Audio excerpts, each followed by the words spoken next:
Lucky ने जब देखा कि सुहासिनी का ये हाल हो गया था कि उसे काम मांगने की जरूरत पड़ रही थी, तो उससे विश्वास ही नहीं हो रहा था। उसने सुहासिनी से कुछ बातचीत की और उसके बाद उसे ठीक भी कर दिया।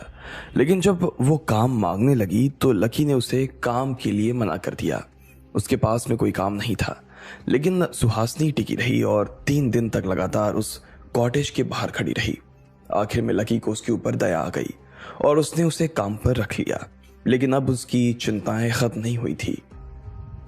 3 दिन बीत गए, लेकिन ना तो वहां पुराने लोग फिर से काम करने के लिए आए थे और ना ही कोई नया आदमी वहां पर काम करने आया था। उन 3 दिनों में धीरे धीरे पेशेंट भी कम होने लगे थे और चौथे दिन तो इलाज करवाने के लिए वहां कोई आया ही नहीं। लेकिन लकी अभी भी शांत था। वो अपना आपा नहीं खो रहा था। चौथे दिन जब उसने देखा कि कोई नहीं आया तो उसने अपना नाश्ता किया और सीधा ललित सिंह से मिलने चला गया। उसने उसका जो इलाज किया था, आज उसका फिर से टेस्ट होना था। अब पूनम के पिता अचानक से कहीं बाहर चले गए थे और वो टेस्ट नहीं कर सकते थे, इसलिए लकी को उनका टेस्ट करने आना पड़ा। सुबह 10 बजे के आसपास लकी वहां पहुंचा और उसने टेस्ट शुरू कर दिए। जैसे ही उसकी रिपोर्ट आई तो उस रिपोर्ट को देखकर वो हैरान हो गया। उसके शरीर में सच में बहुत सारे बदलाव होने शुरू हो गए थे। क्या रिपोर्ट आई है लकी? ललित सिंह ने शांति से लकी से पूछा। वैसे तो ललित सिंह किसी को भी अपने इतने पास इतनी आसानी से नहीं आने देता था। वो किसी से भी इतनी आसानी से बात नहीं करता था। लेकिन क्योंकि उसके दिल में लकी के लिए कुछ और छवि बनी हुई थी, इसलिए वो उससे बहुत प्यार से बात कर रहा था।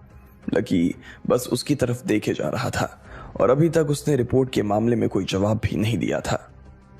कोई बात नहीं है, तुम मुझे बता सकते हो कि क्या रिपोर्ट आई है। घबराने की कोई बात नहीं है। ललित सिंह ने फिर से पूछा और उसका हाथ पकड़ लिया। अंकल, आप बाकी लोगों से थोड़े अलग हैं। लकी ने धीरे से अपना हाथ छुड़वाते हुए कहा और फिर उसकी तरफ देखकर मुस्कुराने लगा। अगर किसी आम आदमी को यह बीमारी हुई होती तो उसे नॉर्मल होने में कम से कम 3 महीने लग जाते, और आप जिस जगह पर 20 साल पहले थे उस जगह पर पहुंचने में तो उसे 6 महीने लग जाते। लेकिन आप तो बस थोड़े ही दिनों में पूरी तरह से रिकवर हो चुके हैं। हालांकि मुझे ये तो नहीं पता कि आपकी कितनी रिकवरी हुई है, लेकिन फिर भी आपको देखकर लगता है कि आप ठीक हैं। आपको देखकर अच्छा लग रहा है। मेरे हिसाब से तो आप पूरी तरीके से ठीक हो चुके हैं और अब इसमें और ज्यादा इलाज की जरूरत भी नहीं है, लकी ने कहा। और उसके बाद ललित सिंह के पैरों को छूकर देखने लगा। उसके पैरों में अब पहले से ज्यादा जान नजर आ रही थी। उनका रंग भी हल्का सा लाल नजर आने लगा था, यानी कि उनमें खून का बहाव अच्छा हो रहा था। लेकिन लकी के हाथ लगते ही उसके पैर हल्के से कांप उठे। हाँ, पैरों में भी उतनी जान नहीं आई है जितनी आनी चाहिए थी, लेकिन फिर भी धीरे धीरे इन्हें भी आदत हो जाएगी।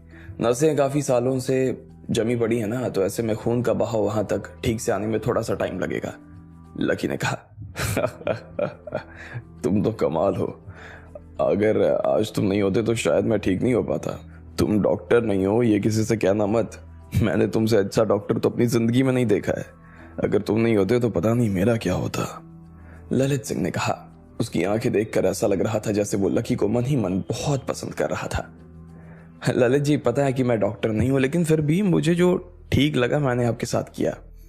अब उसका नतीजा मिल रहा है तो मुझे भी बहुत खुशी हो रही है, लकी ने मुस्कुराते हुए कहा।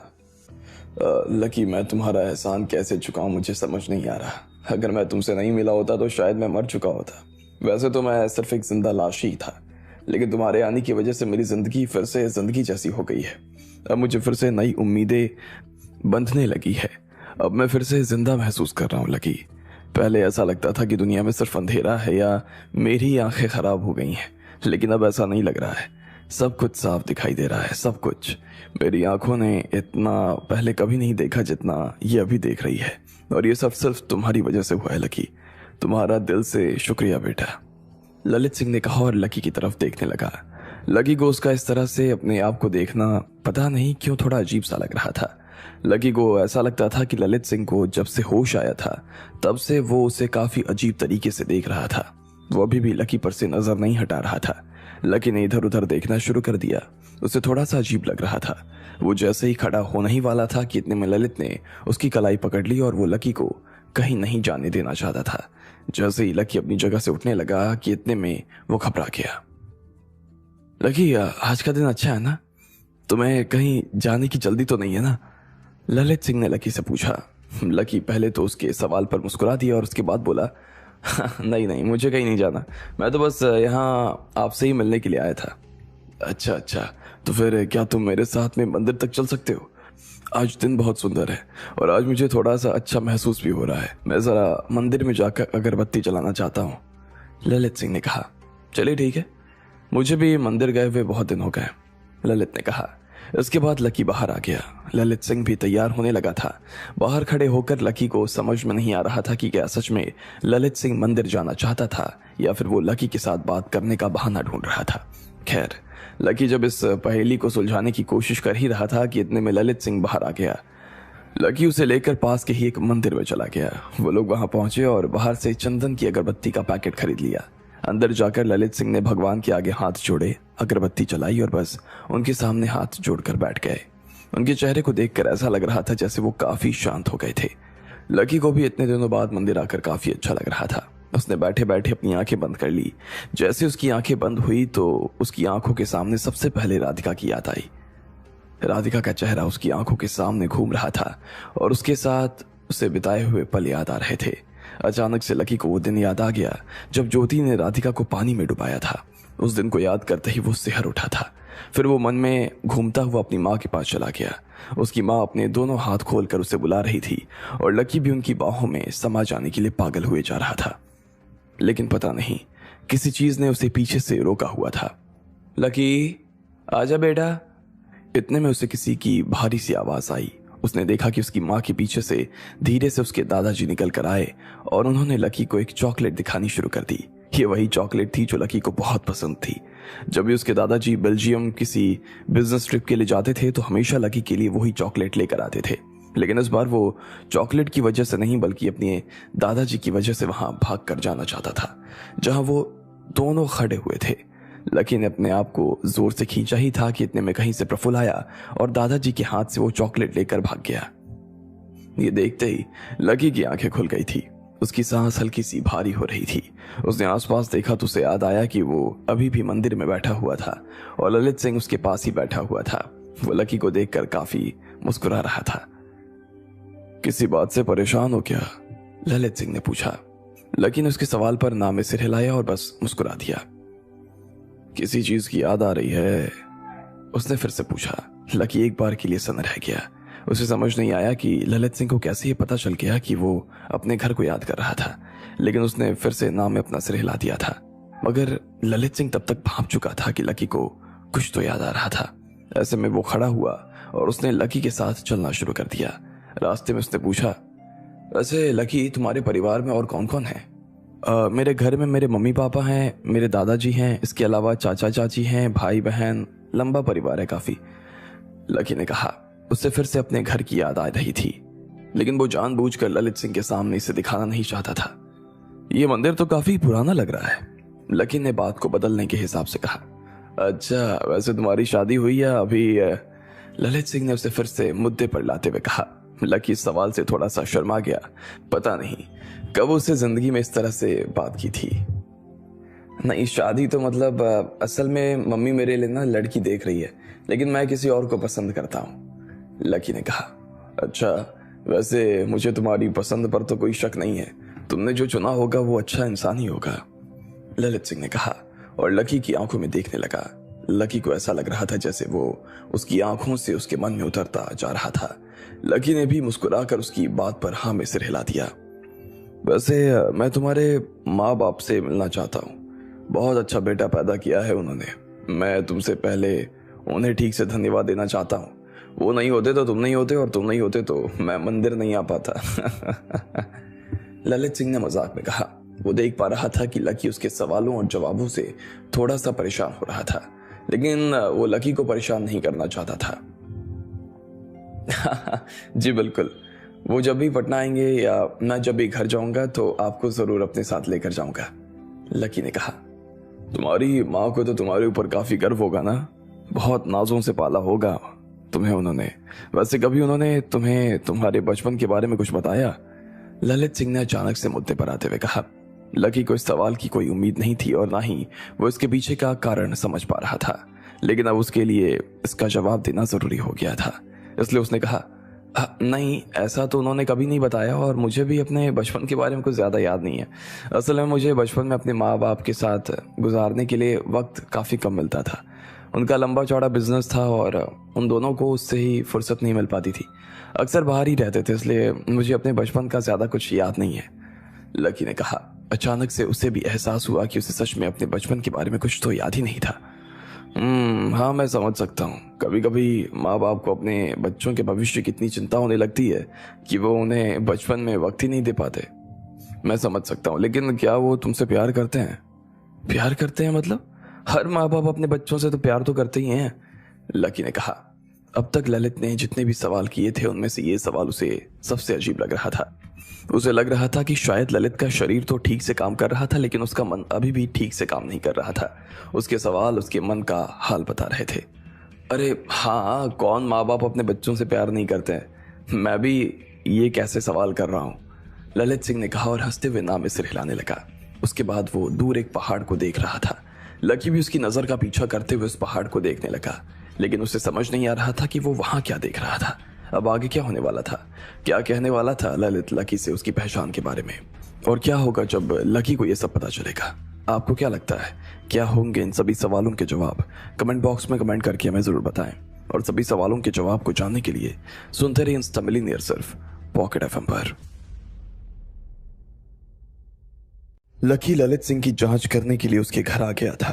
उसने देखा कि जिस तरह से ललित सिंह की रिकवरी हो रही थी वो सच में बहुत तेज और अच्छी थी। लकी को इतनी जल्दी रिकवरी की उम्मीद नहीं थी, लेकिन ललित का साथ उसे अजीब लग रहा था। लकी उसे अपने साथ मंदिर ले गया और उससे कुछ अजीब अजीब सवाल कर रहा था। लकी को उसके सवाल समझ नहीं आ रहे थे और उसके सवाल की वजह से उसके मन में और सवाल खड़े हो रहे थे। इधर प्रफुल्ल के पिता ने भीम को फोन मिला दिया था। उसने उसे सारा काम भी समझा दिया था। जब प्रफुल्ल के पिता ने भीम को फोन किया था तब वो अपने कमरे में बैठा हुआ शराब पी रहा था। लंबी चौड़ी कदकाठी और भारी सी दाढ़ी वाले भीम को जैसे ही इस बात की खबर लगी कि प्रफुल्ल को गिरफ्तार किया गया है तो एक बार के लिए वो हैरान हो गया। इतने बड़े आदमी की गिरफ्तारी की खबर अभी तक बाहर नहीं आई थी। ये सोचकर ही उसे काफी अजीब लग रहा था, लेकिन वो उसे कैसे भी छुड़वाने के लिए तैयार हो गया था। इस काम के लिए प्रफुल्ल के पिता ने उसे 15 लाख रुपए देने का तय किया था और फोन रखते ही 5 लाख रुपए उसके खाते में आ चुके थे। जैसे ही भीम ने अपने फोन पर देखा कि उसके खाते में पैसे आ गए हैं तो उसने अपना आखिरी घूंट खत्म किया और उठ गया। वो बाहर जाने लगा तो पीछे से आवाज आई, अरे कहाँ जा रहे हो? मैंने खाना गर्म कर दिया है। ये भीम की बीवी की आवाज थी। भीम ने उसे पलट कर देखा और कहा, उसे फेंक दे, आज से हम रोज बाहर खाएंगे। भीम नशे में झूम रहा था और उसने अपनी बीवी को चूम लिया। उसकी बीवी समझ गई थी कि भीम को कोई बहुत बड़ा काम हाथ लगा था। अपने घर से बाहर जाते ही उसने गाड़ी उठाई और सीधा परेश पारिक के घर की तरफ बढ़ने लगा। परेश पारिक ही वो वकील था जो कल लड़कियों की तरफ से कोर्ट में खड़ा होने वाला था। वो परेश को पहले से भी जानता था। उसके पास पहले भी परेश से समझौते करने के ऑफर आए थे, लेकिन कभी भी वो सक्सेसफुल नहीं हो पाया था। लेकिन आज इतनी बड़ी रकम के लालच में और प्रफुल्ल को बचाने के लिए वो उससे भी राजी कर लेने वाला था। थोड़ी ही देर बाद में भीम की गाड़ी परेश पारिक के घर के बाहर खड़ी हो गई थी।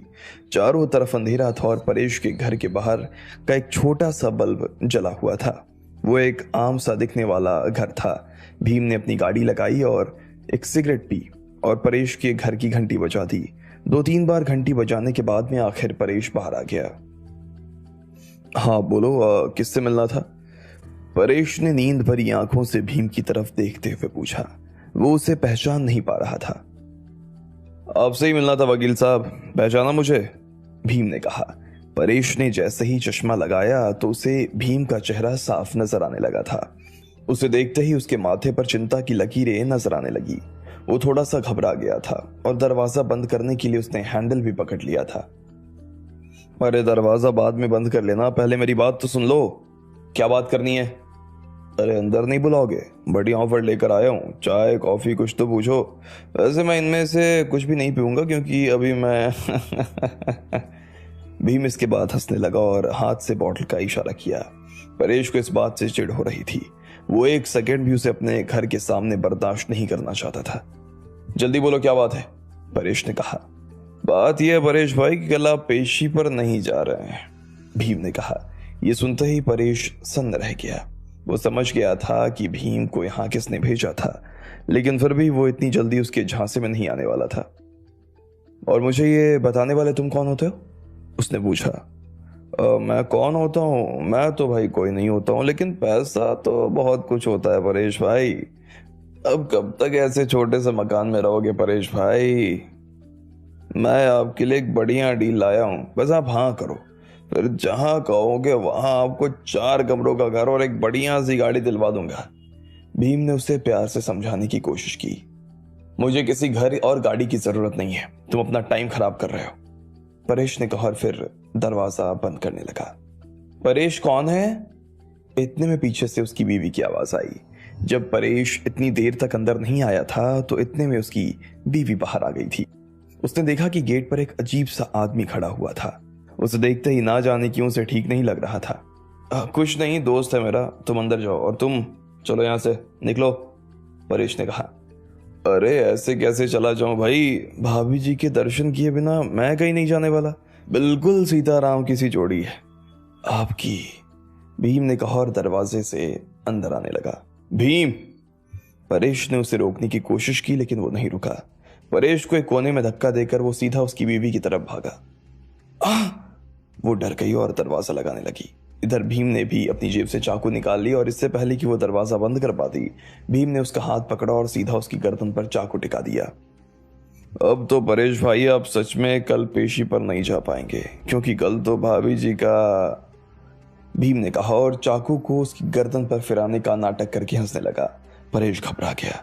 उसे कुछ समझ नहीं आ रहा था कि उसे क्या करना चाहिए था।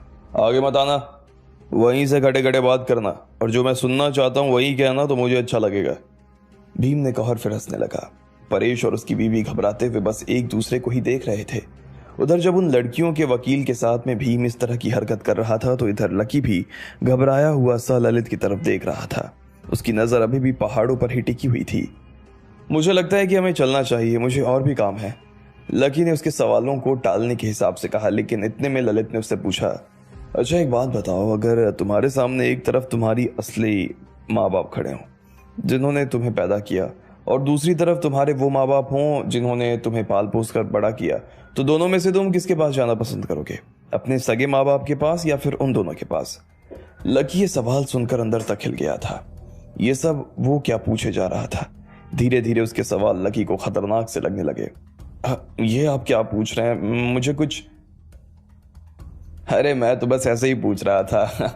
असल में क्या है कि मुझे लोगों से मुश्किल सवाल पूछने की आदत है, मुझे इनमें मजा आता है, लेकिन तुम्हें घबराने की जरूरत नहीं है, तुम आराम से इसका जवाब दो, मैं तुम्हें जज नहीं करूंगा, ललित ने कहा।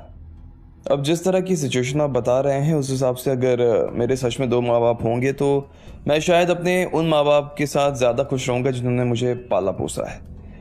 अगर वो लोग नहीं होते तो शायद मैं कभी अपने असली माँ बाप को भी नहीं देख पाता ना।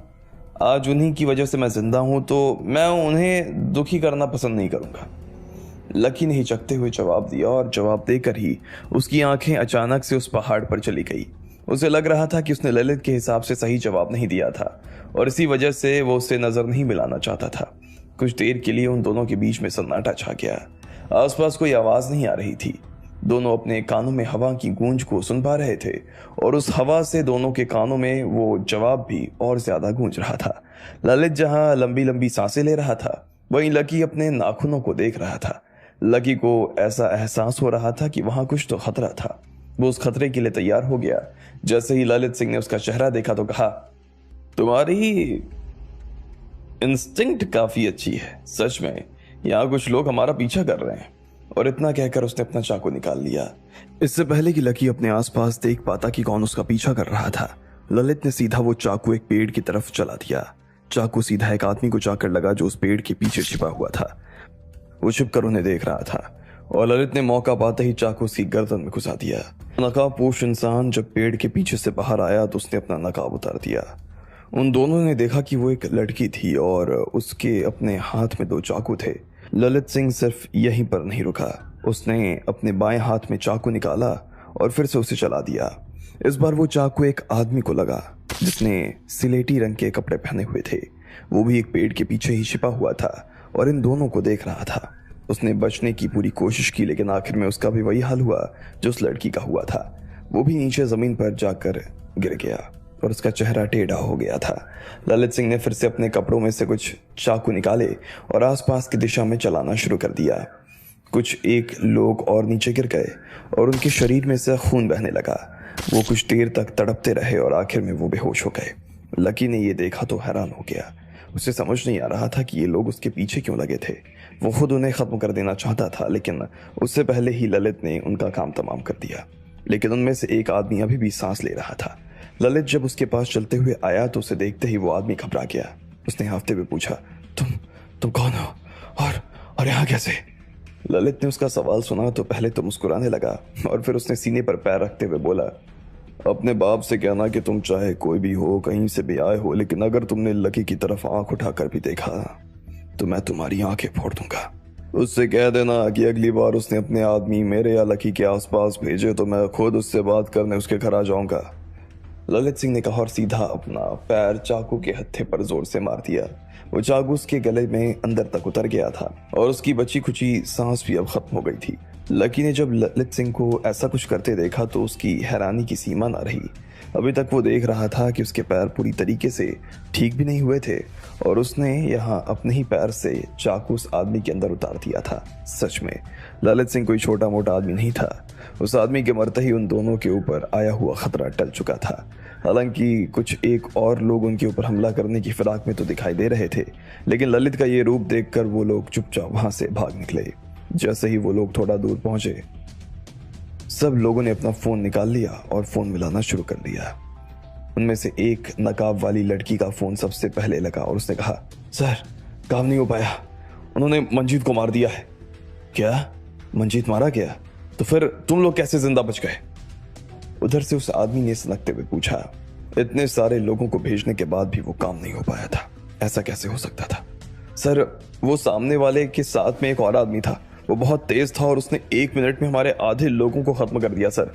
ऐसे में हम वहां से अपनी जान बचाकर भाग निकले ताकि आप तक ये खबर पहुंचा सके। इसका मतलब लकी के बारे में जो सुना था वो सही था? नहीं सर, लकी ने उन्हें नहीं मारा, ललित सिंह ने उन्हें मारा है। वो पहले तो व्हीलचेयर पे था और अपनी जगह से खड़ा भी नहीं हो पाता था, लेकिन यहाँ उसे देखकर ऐसा लग रहा है कि उससे कभी भी कुछ हुआ ही नहीं। उसने साथ में आपके लिए मैसेज भी भिजवाया है सर कि जो कोई भी लकी के खिलाफ होगा वो उसकी आंखें फोड़ देगा सर। क्या? उधर से आदमी ने हैरान होते हुए कहा। आखिर कौन था ये आदमी? क्यों लकी के ऊपर ये हमला कर रहा था? और क्या सच में लकी के माँ बाप कोई और थे? आपको क्या लगता है, क्या होंगे इन सभी सवालों के जवाब? कमेंट बॉक्स में कमेंट करके हमें जरूर बताएं। और सभी सवालों के जवाब को जानने के लिए सुनते रहिए समलिनियर सिर्फ पॉकेट एफएम पर। भीम को जैसे ही प्रफुल्ल के पिता की तरफ से फोन आया तो वो उस वकील से मिलने चला गया। जब वकील नहीं मान रहा था तो भीम ने उसकी बीवी की गर्दन पर चाकू लगा दिया। इधर लकी और ललित भी जब एक दूसरे से बात कर रहे थे तो इतने में उन्हें कुछ खतरा महसूस होने लगा। ललित समझ गया था कि कोई उन पर हमला करने वाला था, लेकिन उससे पहले ही उसने उनके ऊपर हमला कर दिया था। जो लोग बच गए थे वो वहां से भाग निकले और उन्होंने पूरी घटना अपने बॉस को बता दी। ये जानकर उनका बॉस हैरान हो गया। ये काम और किसी ने नहीं बल्कि जयदाश ने करवाया था। लकी ने जब से उसे गिरफ्तार करवा दिया था तब से ही वो लकी से बदला लेने की फिराक में नजर आ रहा था, लेकिन फिर भी वो हर बार फेल हो जाता था। ईशानी भी लकी को नहीं मार पाई और अब ललित ने उसे बचा लिया। उधर जब जयताश ने गुस्से में अपने पास रखे पानी के ग्लास को उठाकर फेंक दिया तो उधर ललित भी उन लोगों को खत्म करने के बाद में फिर से लकी से बात करने लगा था। वो दोनों वहां से निकलने लगे और ललित ने उससे पूछा, मैंने सुना है कि डॉक्टर साहब का कॉटेज अब तुम्हारे पास आ गया है, ये सही है क्या? ललित अंकल, मैं वो कॉटेज नहीं लेना चाहता था, लेकिन डॉक्टर साहब और पूनम माने ही नहीं। हमने मजाक में शर्त लगाई थी, लेकिन डॉक्टर साहब तो सीरियस ही हो गए। मुझे नहीं पता था कि वो अपनी जुबान के इतने पक्के आदमी हैं। वैसे ठीक ही हुआ, मेरे पास भी करने को कोई बिजनेस नहीं था, लेकिन मैं कोई डॉक्टर नहीं बनना चाहता हूँ। हाँ, मुझे मेडिकल की थोड़ी बहुत जानकारी है।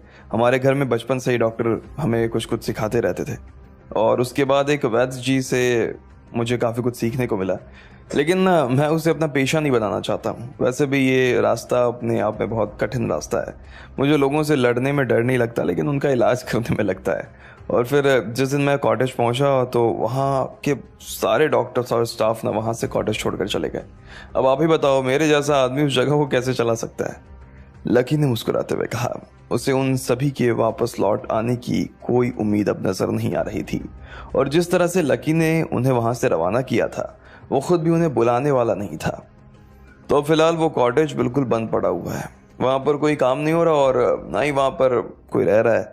हाँ, वैसे मैंने वहां पर ना काम संभालने के लिए एक औरत को रख रखा है, लेकिन अगर किसी को सच पता चले तो वो मेरे ऊपर हंसेगा। वो औरत पहले से ही मेरे लिए काम कर रही थी और जब मेरा वो काम बंद हुआ तो मैंने उसे यहाँ बुला लिया। बाकी मुझे लगता है डॉक्टर साहब को फिर से वो क्लिनिक ले लेनी चाहिए थी। जब वो वापस आएंगे तो मैं खुद ही उन्हें वापस कर दूंगा। लकी ने मुस्कुराते हुए कहा। वैसे भी उसे उस काम में ज्यादा इंटरेस्ट नहीं था, वो तो बस ललित को दूसरे अजीब से सवालों से भटकाने के लिए क्लिनिक के बारे में इस तरह की बात कर रहा था ताकि वो उसे अजीबो गरीब सवाल ना पूछ सके। तो फिर तुम अभी क्या करने की सोच रहे हो? ललित ने पूछा। अभी तो कुछ नहीं, मैं अभी कुछ नहीं करना चाहता हूँ। पिछले कुछ वक्त से ना जिंदगी में इतना कुछ हो रहा है कि अब मन करता है कि कुछ दिन तक तो कुछ भी ना किया जाए, इसलिए मैं अभी तो आराम करना चाहता हूँ और हॉस्पिटल का काम भी तभी देखना शुरू करूंगा जब कोई आगे उसे चलाने के लिए आएगा, वरना नहीं करूंगा। अगर उस कॉटेज के साथ में डॉक्टर साहब और पूनम का दिल नहीं जुड़ा होता तो शायद लकी पहले ही उस जगह को या तो बेच देता या फिर दान में दे देता। वैसे डॉक्टर साहब हैं बहुत अच्छे इंसान, उन्हें जितना प्यार इस कॉटेज से था उतना तो शायद पूनम से भी नहीं होगा, फिर भी उन्होंने उसे तुम्हारे हवाले कर दिया। तुम्हारी किस्मत बहुत अच्छी है लकी। पता नहीं, आप कह रहे हो तो शायद होगी, लकी ने शर्मा कर हंसते हुए कहा। जब कोई उसकी तारीफ करता था तो उसे समझ नहीं आता था कि उसे उसका जवाब किस तरह से देना चाहिए था। अच्छा लकी, वैसे मैं तुम्हें एक बात बताना तो भूल ही गया। मुझे जब डॉक्टर साहब उस दिन ऊपर लेकर आए थे ना, तब हम दोनों की कुछ बात हुई थी। ललित ने अचानक से लकी के कंधे पर हाथ रखते हुए कहा। लकी फिर से सोच में पड़ गया। उसे ऐसा लग रहा था कि अब फिर से ऐसा कुछ आने वाला था जिसका उसके पास में कोई जवाब नहीं था। इतने में ललित सिंह ने कागज अपनी जेब से निकाली और लकी को देते हुए कहा, ये कोई मेडिसिन से जुड़ा हुआ कंपटीशन अगले बुधवार को होने वाला है। डॉक्टर साहब कह रहे थे कि ये हर 5 साल में एक बार हुआ करता है। डॉक्टर साहब ने इसमें दोबारा नाम लिखवा दिया है और कहा है कि तुम्हें वहां जाना है और भाग लेना है। मेडिसिन कंपटीशन, लकी ने कहा, फिर उस पर्चे को खोलकर देखने लगा। ये सब क्या था? डॉक्टर साहब ने बिना पूछे ही उसका इस कंपटीशन में नाम लिखवा दिया था।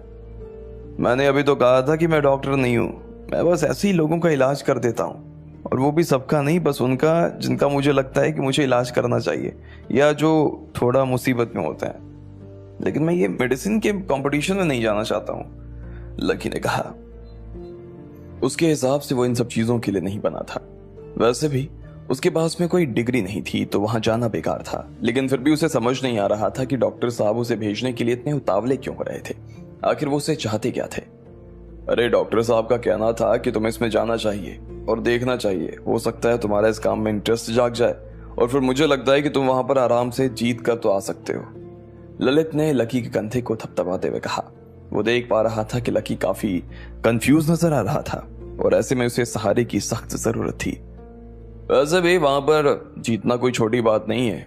अगर तुम वहां जीत गए तो आने वाले टाइम में कोई ये नहीं कह सकेगा कि तुम डॉक्टर नहीं हो या तुम्हें मेडिसिन का नॉलेज नहीं है। किसी पेशेंट को बचाने के लिए पहले तुम्हें लोगों से और डॉक्टर से बहस नहीं करनी पड़ेगी, और हो सकता है वहां पर जीत जाने के बाद में तुम देश के लिए कुछ ऐसा कर दो जिससे तुम्हारा और पूरे देश का नाम रोशन हो जाए। अगर ऐसा कुछ करने का मौका मिल रहा है तो हमें उसे हाथ से जाने देना नहीं चाहिए, ललित ने कहा। लकी उसकी बात सुनकर कुछ देर के लिए अपना सर खुजाने लगा। उसने इतना कुछ नहीं सोचा था जितना ललित ने उसे बता दिया था। फिर उसने ललित की तरफ देखा और कहा, अंकल, मुझे ऐसे किसी नाम की और फेम की भूख नहीं है। मैं कोई झूठा नाम नहीं कमाना चाहता हूँ। मैं मेडिसिन की पढ़ाई करता हूँ क्योंकि मुझे पढ़ना अच्छा लगता है। ये सब मैं किसी को कुछ दिखाने के लिए या किसी को कुछ साबित करने के लिए नहीं करता हूँ। अरे लकी, तुम किस तरह के आदमी हो और तुम्हें क्या ठीक लगता है और क्या नहीं, मैं ये अच्छी तरीके से समझ पा रहा हूँ। मैं जानता हूँ कि तुम्हें साज सज्जा से नफरत है जिसके पीछे जिंदगी भर दूसरे लोग भागते रहते हैं और सारी उम्र वही कमाने में निकाल देते हैं, लेकिन डॉक्टर साहब को यकीन करो, वो खुद इस तरह के आदमी नहीं है। उनमें और तुम्हें बहुत सी बातें मिलती हैं शायद यही वो चीज समझते हैं और इसलिए उन्होंने तुम्हारा नाम इस कंपटीशन के लिए दे दिया है। मैं जानता हूं कि तुम इसे अपने नाम के लिए नहीं करना चाहते हो, लेकिन अगर इससे तुम्हारा नाम हो जाता है तो दिक्कत क्या है। इसके अलावा डॉक्टर साहब को यह भी लग रहा है कि जो विधा उनके साथ इस दुनिया से चली जाने वाली थी, अब वो इस विधा को तुम्हारे ही सहारे आगे बढ़ाएंगे। तुम मिल गए हो उन्हें, वो इसलिए भी चाहते हैं कि तुम यहां जाओ। ललित सिंह ने कहा। उसने लकी को जाने के पीछे इतने सारे तर्क दे दिए कि अब लकी चाह कर भी मना नहीं कर सकता था। इसलिए उसने कहा, लगता है आप दोनों ने ना प्लानिंग कर ही ली है, मुझे भेजे बिना आप दोनों रहने वाले नहीं है।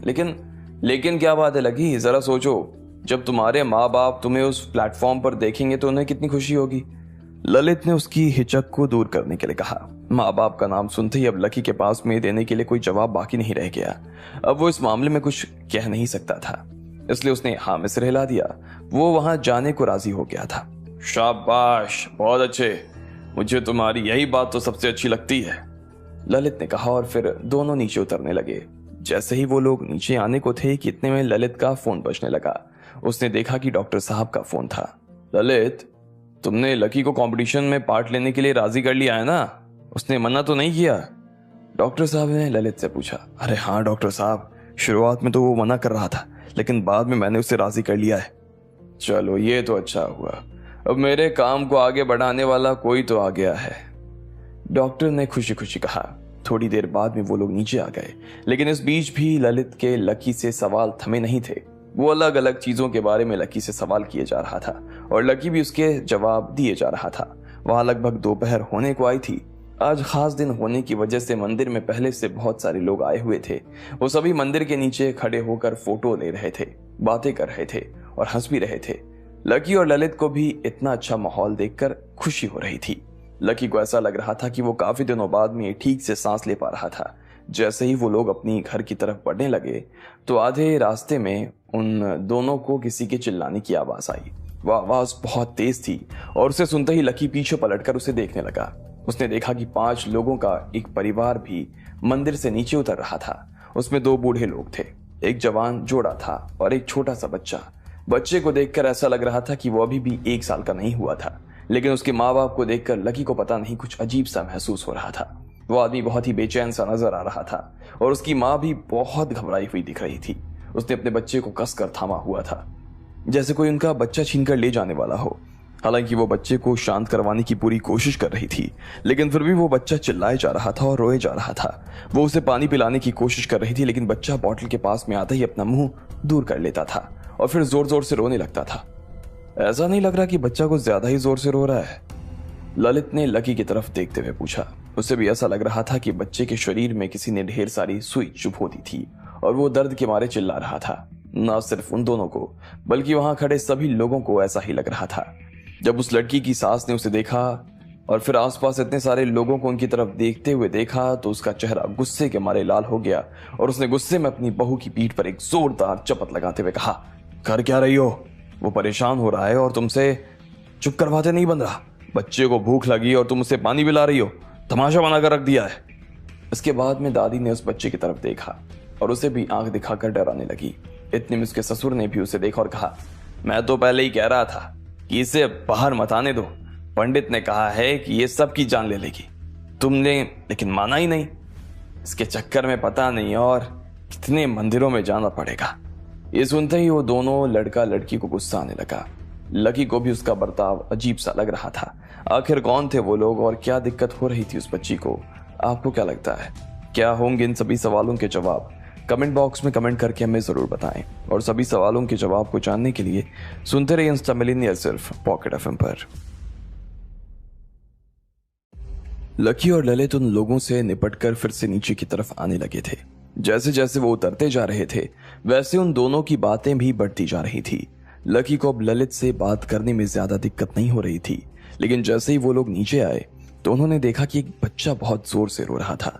उसके माँ बाप उसे शांत करवाने की कोशिश कर रहे थे, फिर भी उसके दादा दादी उन दोनों को काफी सुना रहे थे।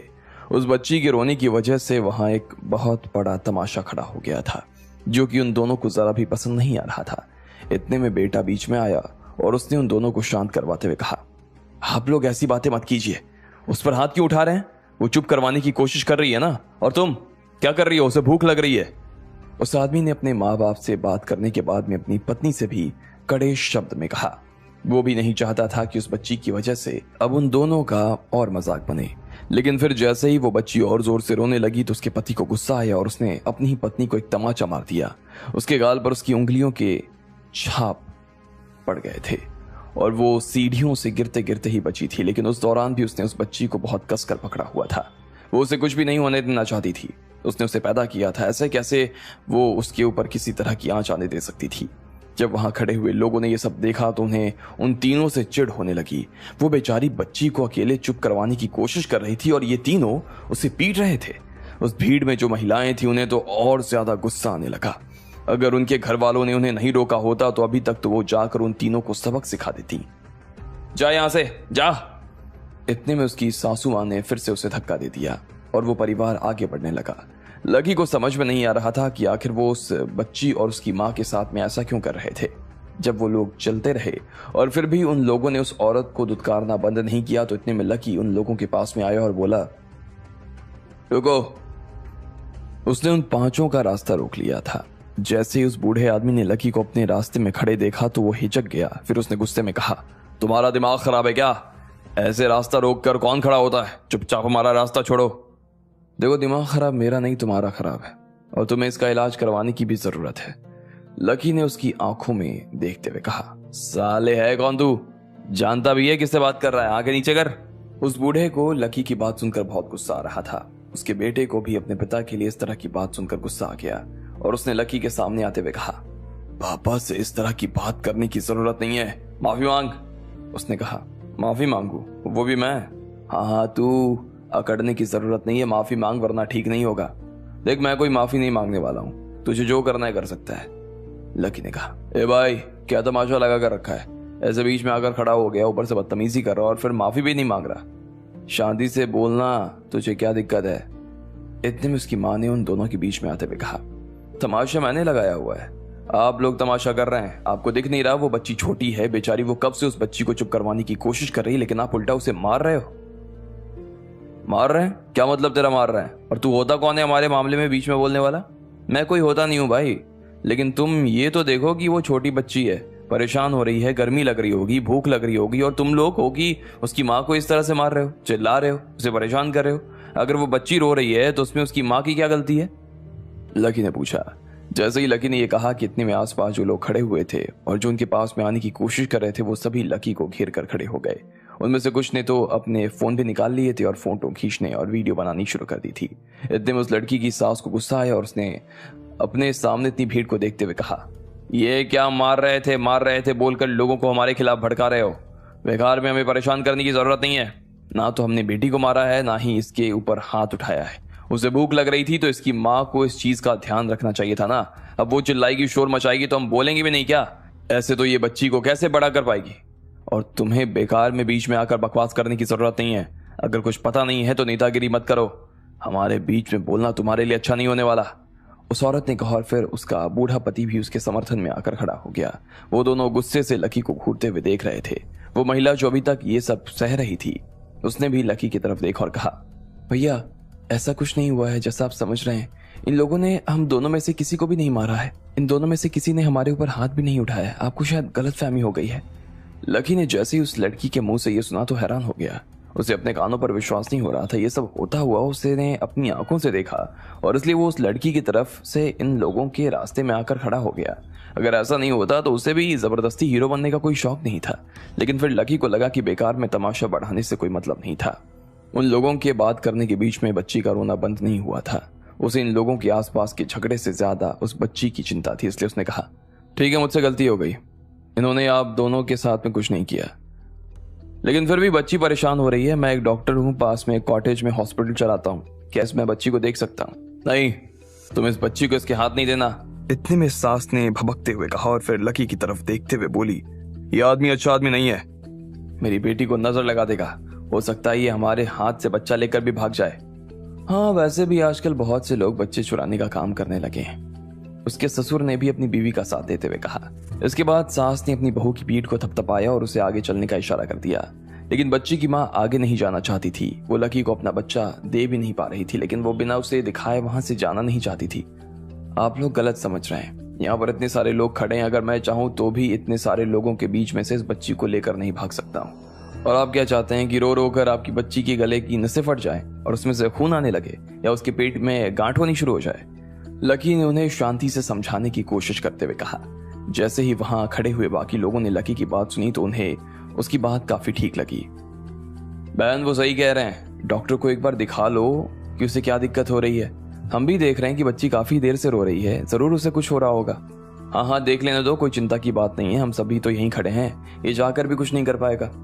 और कॉटेज में डॉक्टर सच में बहुत अच्छे हैं, आप उन पर आंख बंद करके भी विश्वास कर सकते हैं, वो कभी गलत इलाज नहीं करते हैं। सब लोगों ने लकी की बातों का समर्थन करना शुरू कर दिया, लेकिन इतने में उसका ससुर फिर से चिल्लाते हुए बोला, नहीं, इस आदमी को बच्ची को छूना भी नहीं चाहिए।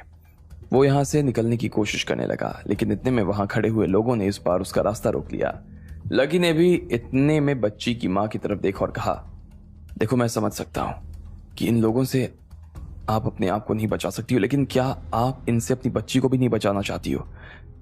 लेकिन इससे पहले वो कुछ कह पाती, उसकी सास फिर से लकी पर चिल्लाने लगी और बच्ची को छीनकर अपने हाथ में लेने की कोशिश करने लगी, लेकिन लकी ने बच्ची को उसके हाथ से बीच में ही छुड़वा दिया।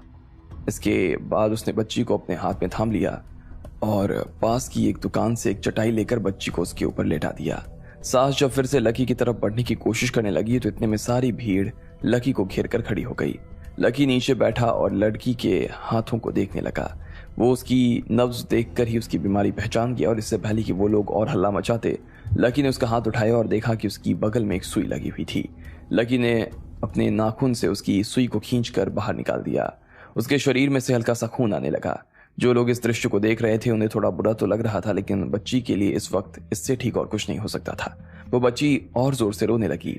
इधर सास बहू ने भी जब देखा कि बच्ची को सुई लगी हुई थी तो उन्हें बहुत बुरा लग रहा था। लोग जो वहां खड़े थे वो गुस्से से बच्ची की मां की तरफ देखने लगे और वो अपनी सास की तरफ देख रही थी। ये सुई यहाँ कैसे आई? हमें नहीं पता, हमें सच में नहीं पता। उसकी सास ने नाम में सिर हिलाना शुरू कर दिया था और उसके बाद अपनी बहू की तरफ गुस्से में देखते हुए बोली, कहीं तुमने तो मेरी बेटी को सुई नहीं लगाई है? ससुर जी और बेटी के पिता भी एक दूसरे को देख रहे थे, लेकिन अब उन दोनों ने पहले की तरह चिल्लाना बंद कर दिया था। बच्ची की मां को डांटने की जरूरत नहीं है, लकी ने कहा और सुई को एक छोटी सी थैली में डाल दिया।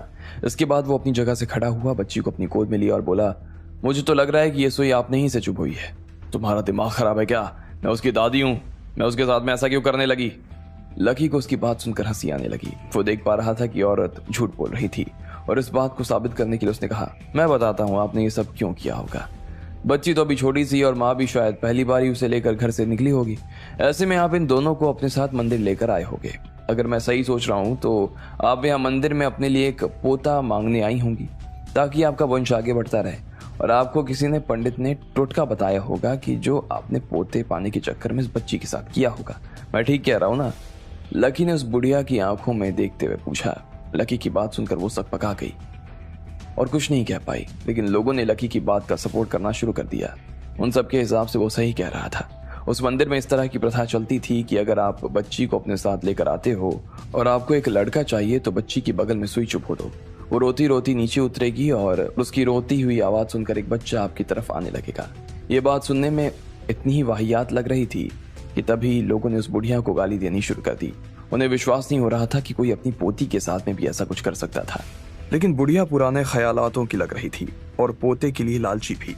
लोगों ने उसकी इस बात पर भर्त्सना करनी शुरू कर दी और कुछ ने तो फोन निकालकर पुलिस को फोन भी लगा दिया था। अब आगे क्या होने वाला था? क्या सच में पुलिस वहां आ पाती? क्या वो उस बूढ़ी को और उसके पति को उठा कर ले जाती? आपको क्या लगता है क्या होंगे इन सभी सवालों के जवाब? कमेंट बॉक्स में कमेंट करके हमें जरूर बताएं और सभी सवालों के जवाब को जानने के लिए सुनते रहिए इंस्टा मिलियनेयर सिर्फ पॉकेट एफएम पर।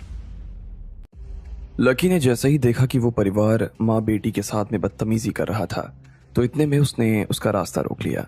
वो बच्ची को देखकर उसका इलाज करना चाहता था, लेकिन उसे बूढ़े और बुढ़िया ने उसके बारे में उल्टी सीधी बातें करनी शुरू कर दी थी। फिर जब भीड़ ने लकी का साथ दिया तो उसने देखा कि बच्ची की बाह में सुई घुसी हुई थी। ये सुई और किसी की नहीं बल्कि अंधविश्वास में उसकी दादी ने ही घुसाई थी। जैसे ही वहां पर खड़े हुए लोगों को इस बात की खबर लगी तो उन्होंने तुरंत पुलिस को फोन मिला दिया। इधर उस लड़की ने अपनी बच्ची को बाहों में लिया और उसे सीने से लगाकर रोने लगी। उसने अपनी सास की तरफ देखा और बोली, मैंने कभी नहीं सोचा था कि आप मेरी बच्ची के साथ में ऐसा कुछ करेंगी। अब उस बुढ़िया की पोल खुल चुकी थी और इस बात पर उसे बहुत गुस्सा आ रहा था।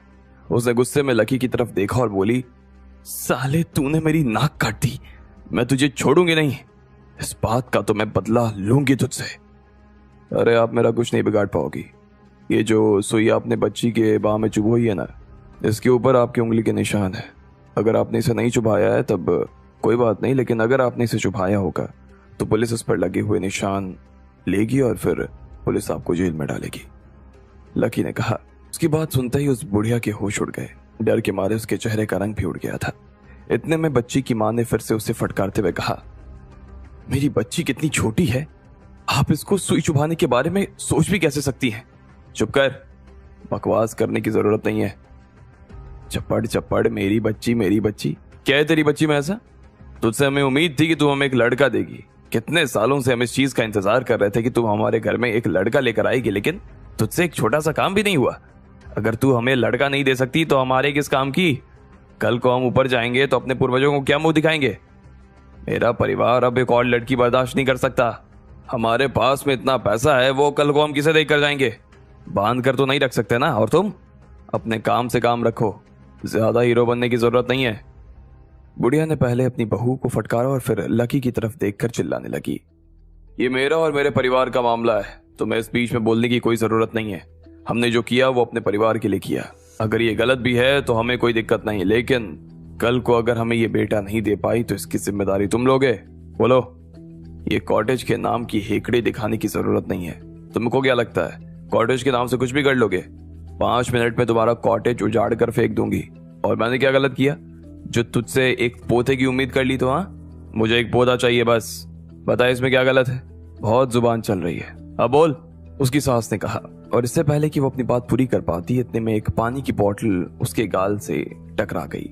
वो बुढ़िया अचानक से बोतल लगने की वजह से चीख उठी, लेकिन उसे पता नहीं था कि ये बोतल किसने फेंकी थी। इससे पहले कि वो इस चीज का पता लगा पाती, उसकी दिशा में और एक बोतल उड़कर आने लगी। बोतल के साथ में लोगों ने उसके ऊपर और भी इस तरह की चीजें फेंकनी शुरू कर दी थी। ये देखकर उसका दिमाग और खराब हो गया। अपनी बीवी को बचाने के लिए वो बुढ़ा भी बीच में आ गया, बेटा भी अपनी माँ को बचाने के लिए आगे आ गया और दोनों उसे एक एक छोर से घेर कर खड़े हो गए। लेकिन फिर भी लोगों ने अपना प्रोग्राम नहीं रोका। वहां पर बहुत बड़ा तमाशा होना शुरू हो गया था, जो कि देखने में बहुत भद्दा सा लग रहा था। अगर पुलिस वहां टाइम से नहीं आई होती तो ये तमाशा कितनी देर तक चलता किसी को पता नहीं था। लेकिन आखिर में पुलिस वहां आई और उन लोगों के हाथ रोक दिए। उसके बाद उन्होंने लकी के बयान और बाकी लोगों के बयान के आधार पर उन दोनों लोगों को पकड़ा और जीप में डाल दिया। उस बच्ची की मां बस लकी की तरफ देख रही थी। वो उसका जितना धन्यवाद दे सकती थी उतना कम था। उसे ऐसा लग रहा था कि उसे अपने पति से अभी के अभी तलाक ले लेना चाहिए था। वो इस परिवार का हिस्सा होकर भी हिस्सा नहीं रहना चाहती थी। उसने लकी से उसका नंबर लिया और कॉटेज का पता पूछने लगी। लकी ने भी उसे कॉटेज का पता दे दिया। इधर लोगों ने लकी के लिए तालियां बजानी शुरू कर दी। उसकी नजर में उसने एक महान काम किया था। लकी ने उन सभी की तालियों को दिल से स्वीकारा और फिर ललित सिंह को अपने साथ लेकर घर की तरफ बढ़ने लगा। ललित सिंह ने पूरी घटना को अपनी आंखों से देखा था, लेकिन वो जानबूझकर बीच में नहीं आया। वो बस ये देखना चाहता था कि लकी इस मामले से कैसे निपटने वाला था। उसे जैसी उम्मीद थी लकी बिल्कुल वैसे ही पूरे मामले से निपटा था और इस वजह से उसके दिल में लकी के लिए इज्जत और ज्यादा बढ़ गई। उसने अपने मन ही मन में लकी के लिए जो फैसला लिया हुआ था वो अब और मजबूत हो गया था। हो ना हो ये मिस्टर राव और मिसेज राव का ही बेटा था। जैसे ही वो लोग ललित के फार्म हाउस पर आए तो उन्होंने देखा कि वहां पर एक औरत बैठी हुई है। वो कब से ललित के ही आने का इंतजार कर रही थी। जैसे ही उसने ललित को देखा तो वो अपनी जगह से खड़ी हुई और बोली, ललित जी नमस्ते, मैं आपसे कुछ बात करना चाहती थी। वो ललित से बहुत सम्मान के साथ बात कर रही थी।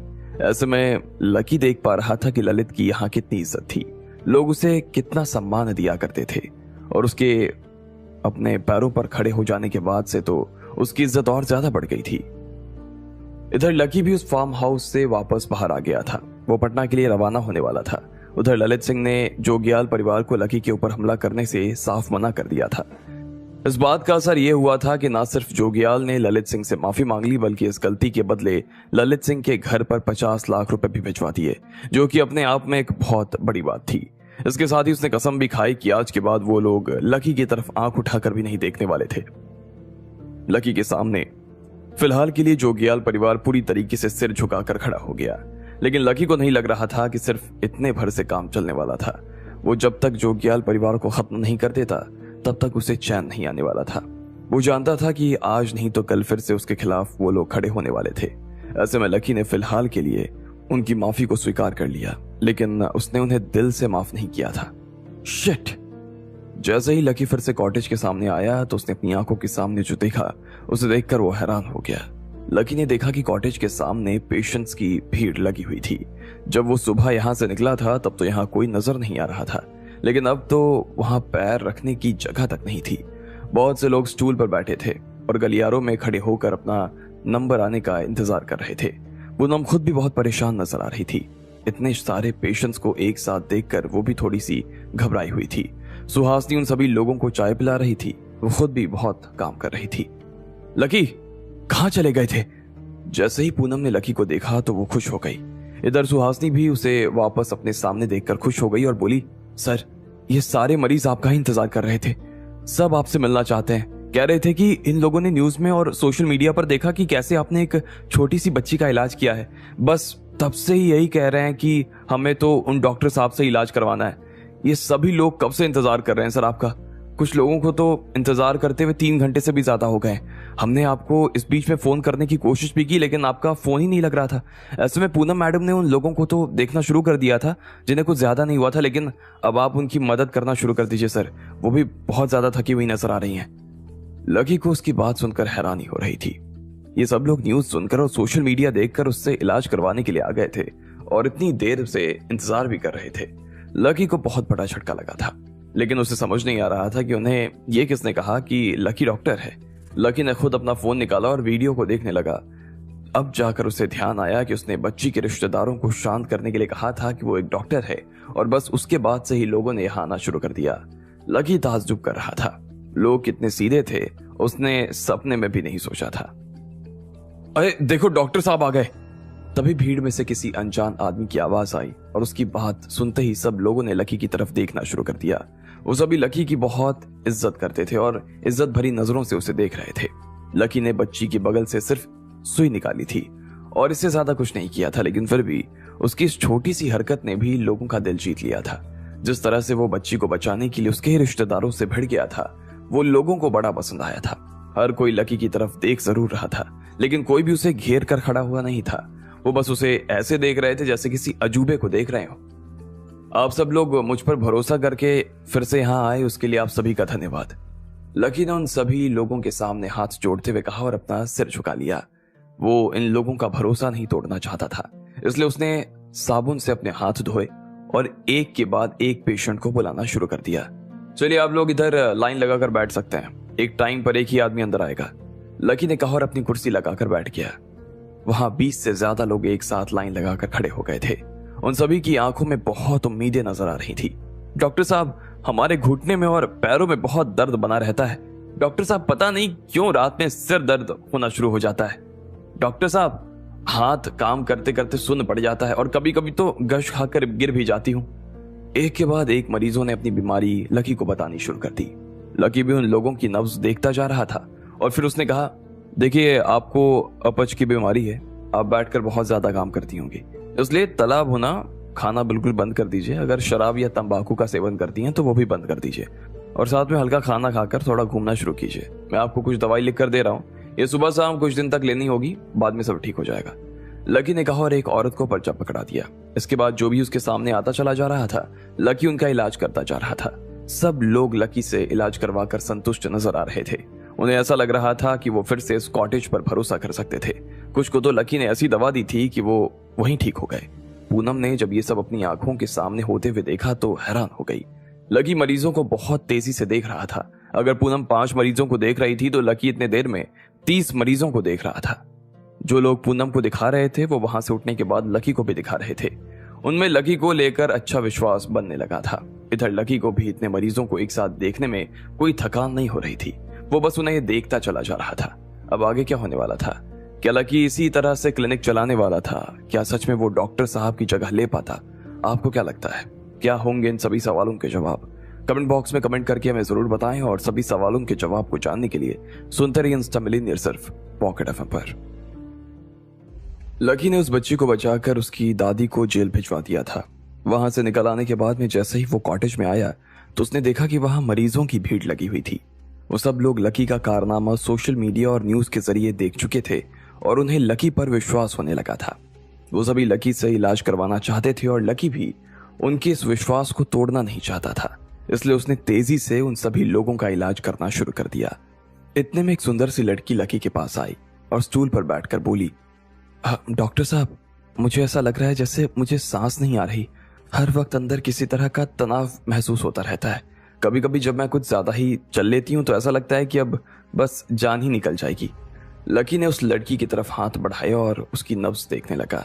फिर उसने खांसते हुए कहा, देखिए आपकी तबीयत बिल्कुल ठीक है, आपको बीमारी भी कुछ नहीं है। बस मैं आपको सजेस्ट करूंगा कि आप थोड़े ढीले कपड़े पहनना शुरू कीजिए।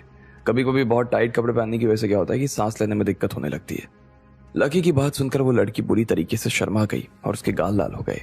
वहां आसपास जितने भी लोग खड़े थे वो भी हंसने लगे और लकी को भी हंसी आ गई। वो यही सोच रहा था कि लोग अपने मन में कैसी कैसी बीमारियां बना लेते हैं। लकी को 1 घंटा भी पूरा नहीं लगा था और उसने अपना सारा काम भी खत्म कर लिया। सारे मरीज भी काफी खुश होकर वहां से निकल गए। वो सब लकी के बारे में बात करने से थक ही नहीं रहे थे। हर कोई आपस में यही कह रहा था कि वो लकी से नहीं बल्कि डॉक्टर साहब से इलाज करवा रहे थे। ये बात उनके शहर में और ज्यादा फैलनी शुरू हो गई और अगले ही दिन वहां पर और ज्यादा मरीज आने शुरू हो गए। पूनम इतनी व्यस्त रहने लगी कि उसे समझ ही नहीं आ रहा था कि ये सब वो अकेले कैसे देखे। पहले उसे तो ये डर लग रहा था कि उसके पास में पेशेंट नहीं आने वाले थे। अब उसे ये डर लग रहा था कि इतने सारे पेशेंट को वो अकेले कैसे संभालेगी। आज जो उसका हाल हो रहा था और जो उसे महसूस हो रहा था वो कुछ अलग ही था। पहले जब यहाँ 8 डॉक्टर्स थे उनको पेशेंट थैंक यू तो बोल कर जाते थे, लेकिन ऐसा लगता था कि वो सिर्फ जुबान से थैंक यू बोल रहे थे, आंखों से नहीं बोल रहे थे। लेकिन जब वो मरीज लकी को देखते तो उन्हें जुबान खोलने की जरूरत नहीं पड़ती। उन्हें देखकर ही ऐसा लगता जैसे वो पूरे शरीर से उसे थैंक यू बोल रहे थे। इधर सुहासिनी को भी लकी ने अलग अलग काम करने के लिए दे दिए थे और उसकी मदद करने के लिए कुछ एक लोगों को भी रख दिया था। वो खुद भी इतना व्यस्त रहती थी कि उसे लकी से मिलने तक का टाइम नहीं मिलता, लेकिन फिर भी वो बीच बीच में उसके लिए चाय जरूर लेकर चली जाया करती थी। उसे यहाँ काम करके ऐसा लग रहा था कि जिंदगी में सबसे अच्छा काम ही उसने अब किया था। लोगों की जान लेने के लिए उसे बहुत पैसे मिल जाते थे, लेकिन उससे उस काम में कभी संतुष्टि नहीं मिली। यहाँ उसे पैसे के नाम पर कुछ खास नहीं मिलता था, लेकिन संतुष्टि इतनी मिलती थी कि उसका ध्यान पैसों के पीछे भागता ही नहीं था और ना ही उसके पुराने दिन इस काम में उसे परेशान करने आते थे। वो दोनों लड़कियां लकी को फूटी आंख पसंद नहीं करती थी, लेकिन आज उनकी जुबान से लकी का नाम हटने का नाम ही नहीं ले रहा था। लकी को भी खुद ये देखकर बहुत खुशी हो रही थी। उसने सच में ये कभी नहीं सोचा था कि इस काम में उसे लोगों का इतना प्यार मिलेगा। कहाँ वो भी मार धाड़ के चक्करों में लगा हुआ था। उसका मन तो कर रहा था कि वो सब चीजें छोड़कर उसे बस यहीं रह जाना चाहिए। राधिका को भी यहीं बुला लूंगा, सुकून के साथ रहेंगे दोनों, लकी ने अपने ही ख्यालों में खोते हुए कहा। डॉक्टर साहब, इतने में एक बूढ़ा सा पेशेंट उसके पास आया और लकी मुस्कुराते हुए उसकी जांच करने लगा। जब लकी दिन भर इतना काम कर लेता तो शाम को उसकी इतनी भी हालत नहीं बच पाती कि वो ठीक से खड़ा हो सके। उसका किसी से भी बात करने का मन नहीं करता, लेकिन फिर भी उसके चेहरे पर सुकून नजर आता। इतना थके होने के बाद भी वो मुस्कुराता रहता। ऐसे ही एक दिन जब वो मुस्कुराता हुआ बाहर आया तो देखा एक पेशेंट उसके इंतजार में खड़ा था। डॉक्टर साहब, उसने दरवाजे के बाहर से कहा। दरवाजा अंदर से बंद हो चुका था, लेकिन वो लकी को देख पा रहा था। लकी ने उसे एक पल के लिए देखा और वो इस दुविधा में पड़ गया कि उसे उस आदमी को बुलाना चाहिए या नहीं। वो बहुत थका हुआ था, लेकिन वो आदमी इतनी देर से उसका इंतजार कर रहा था। ऐसे में लकी ने जैसे ही अपना हाथ दरवाजा खोलने के लिए बढ़ाया कि इतने में उस पेशेंट ने कहा, नहीं नहीं, आप मत खोलिए, ऐसा कुछ खास नहीं है, आप अभी थके हुए हैं, आराम कीजिए, मैं कल सुबह आ जाऊंगा।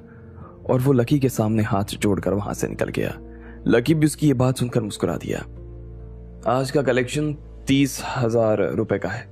लकी जैसे ही पलटा तो पूनम ने उसके पास आते हुए कहा और सारा पैसा लकी को थमा दिया। अब हमारा कॉटेज बंद नहीं होगा, पूनम ने कहा। उसके चेहरे पर मुस्कान थी। लकी वो पैसे लेकर पास में रखी हुई एक कुर्सी पर बैठा। सबसे पहले उसने पैसे को एक कोने में रखा और फिर एक लंबी सी अंगड़ाई ली। इसके बाद लकी ने पैसे गिनने शुरू कर दिए। वो 30,000 रुपए ही थे। पूनम भी उसके पास बैठी हुई थी। 30,000 रुपए ठीक है, लेकिन 8 लोगों के हिसाब से कम है ना। अगर हमारे पास में 8 डॉक्टर होते तो वो और ज्यादा पेशेंट देख सकते थे। 30 के हिसाब से 2,40,000 रुपए हुए हो सकते थे। लकी ने कहा।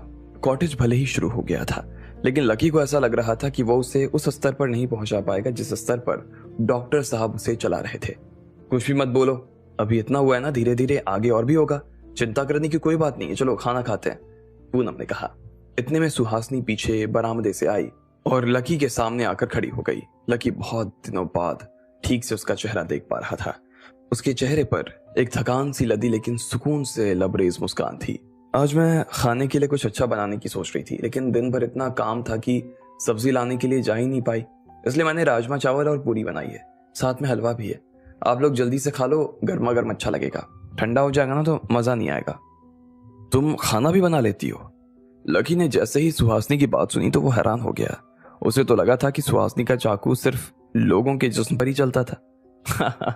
गला काटना मेरी मजबूरी थी, मेरा असली शौक तो सब्जी काटने का ही है, सुहासनी ने कहा। जैसे ही लकी ने यह सुना तो वो भी जोर जोर से हंसने लगा, लेकिन पूनम को कुछ भी समझ नहीं आ रहा था कि वो दोनों क्या बात कर रहे थे, मगर लकी को हंसता हुआ देख उसे खुद भी हंसी आ गई। वैसे खाना बनाने के लिए थैंक यू, बहुत भूख लगी थी, लकी ने कहा और अपनी जगह से खड़ा हो गया। वो तीनों हॉल में जाने लगे जहां पहले से ही सुहासनी ने सारी तैयारी करके रखी हुई थी। लकी टेबल पर खाना खाने के लिए बैठ गया, लेकिन जैसे ही वो पहला निवाला तोड़ने ही वाला था कि इतनी में उसका फोन बजने लगा। उसे देखकर वो दोनों ही खाते खाते रुक गए। लकी ने जैसे ही उन दोनों को रुकता हुआ देखा तो फोन साइलेंट कर दिया और बोला, क्या हुआ, खाना नहीं है, ये ठंडा हो रहा है। पूनम और सुहासनी ने फिर से खाना शुरू कर दिया, लेकिन जैसे ही लकी निवाले को मुंह में डालने ही वाला था कि इतने में फिर से उसका फोन बज उठा। लकी छिप गया। उसे लग रहा था कि उसकी जिंदगी में सुकून नाम की कोई चीज ही नहीं रह गई थी। वो अगर थोड़ा सा शांति के साथ वक्त गुजारना चाहता था वो हो ही नहीं सकता था, इसलिए उसने फोन फिर से साइलेंट पर डाला और खाना खाने लगा। देख लीजिए किसका फोन है, शायद कोई जरूरी कॉल हो, सुहासनी ने कहा। हाँ 2 बार आ गया है, पूनम ने भी कहा। अरे छोड़ो यार, इतना अच्छा खाना बनाया, मैं खाना छोड़कर फोन नहीं देखना चाहता। जिसका भी होगा, अगर उसे ऐसा ही कुछ अर्जेंट काम होगा तो वो खुद ही यहाँ आ जाएगा, लकी ने कहा और निवाला मुंह में डाल लिया। सुहासनी सच कह रही थी, उसका असली शौक तो खाना बनाने का ही था। उसने बहुत ही नर्म पूरी और अच्छा राजमा बनाया था। जैसे ही उसका एक कौर लकी के मुंह में गया तो उसकी सारी थकान दूर हो गई। बहुत अच्छा बना है, सच में बहुत अच्छा बना है। ऐसा राजमा तो आखिर बार मैंने अपने घर पर ही खाया था, उसके बाद से कभी ऐसा राजमा खाया ही नहीं, लकी ने कहा और चम्मच से राजमा खाने लगा। Thank you so much, Suhasini ने कहा। लकी ने उसके खाने की तारीफ कर दी तो उसका भी दिन बन गया था। पूनम को भी खाना बहुत अच्छा लग रहा था और वो उन दोनों से तेज खाई जा रही थी। भाई इतना तेज तेज खाओगी तो पेट दुखना शुरू हो जाएगा, गैस बनने लगेगी, थोड़ी आराम से खाओ यार, थोड़ा आराम से चबा चबा कर खाओ, लकी ने कहा। पूनम ने लकी को एक सेकंड के लिए देखा और बोली, अरे कोई बात नहीं, अगर ऐसा कुछ हुआ तो कल सुबह दरवाजा खोलकर सबसे पहले मैं ही दरवाजे के बाहर पेशेंट बनकर खड़ी हो जाऊंगी। और उसके साथ ही उसने ढेर सारा हलवा एक साथ खा लिया। लकी और सुहासनी उसे इस तरह से देखकर हंसने लगे। हलवा तो और भी कमाल है, एक बार खाकर देखो, पूनम ने कहा। लकी ने अपनी चम्मच हलवे में डाली और जैसे ही वो उसे खाने को था कि इतने में उसका फोन फिर से बज उठा। अरे यार, मैं फेंक दूंगा इस फोन को, उसने चिढ़ते हुए कहा। अब देख ही लो किसका फोन है, सुहासनी ने कहा। लकी को भी उसकी बात ठीक लग रही थी। उसने फोन निकाला तो देखा किसी अनजान नंबर से फोन आ रहा था।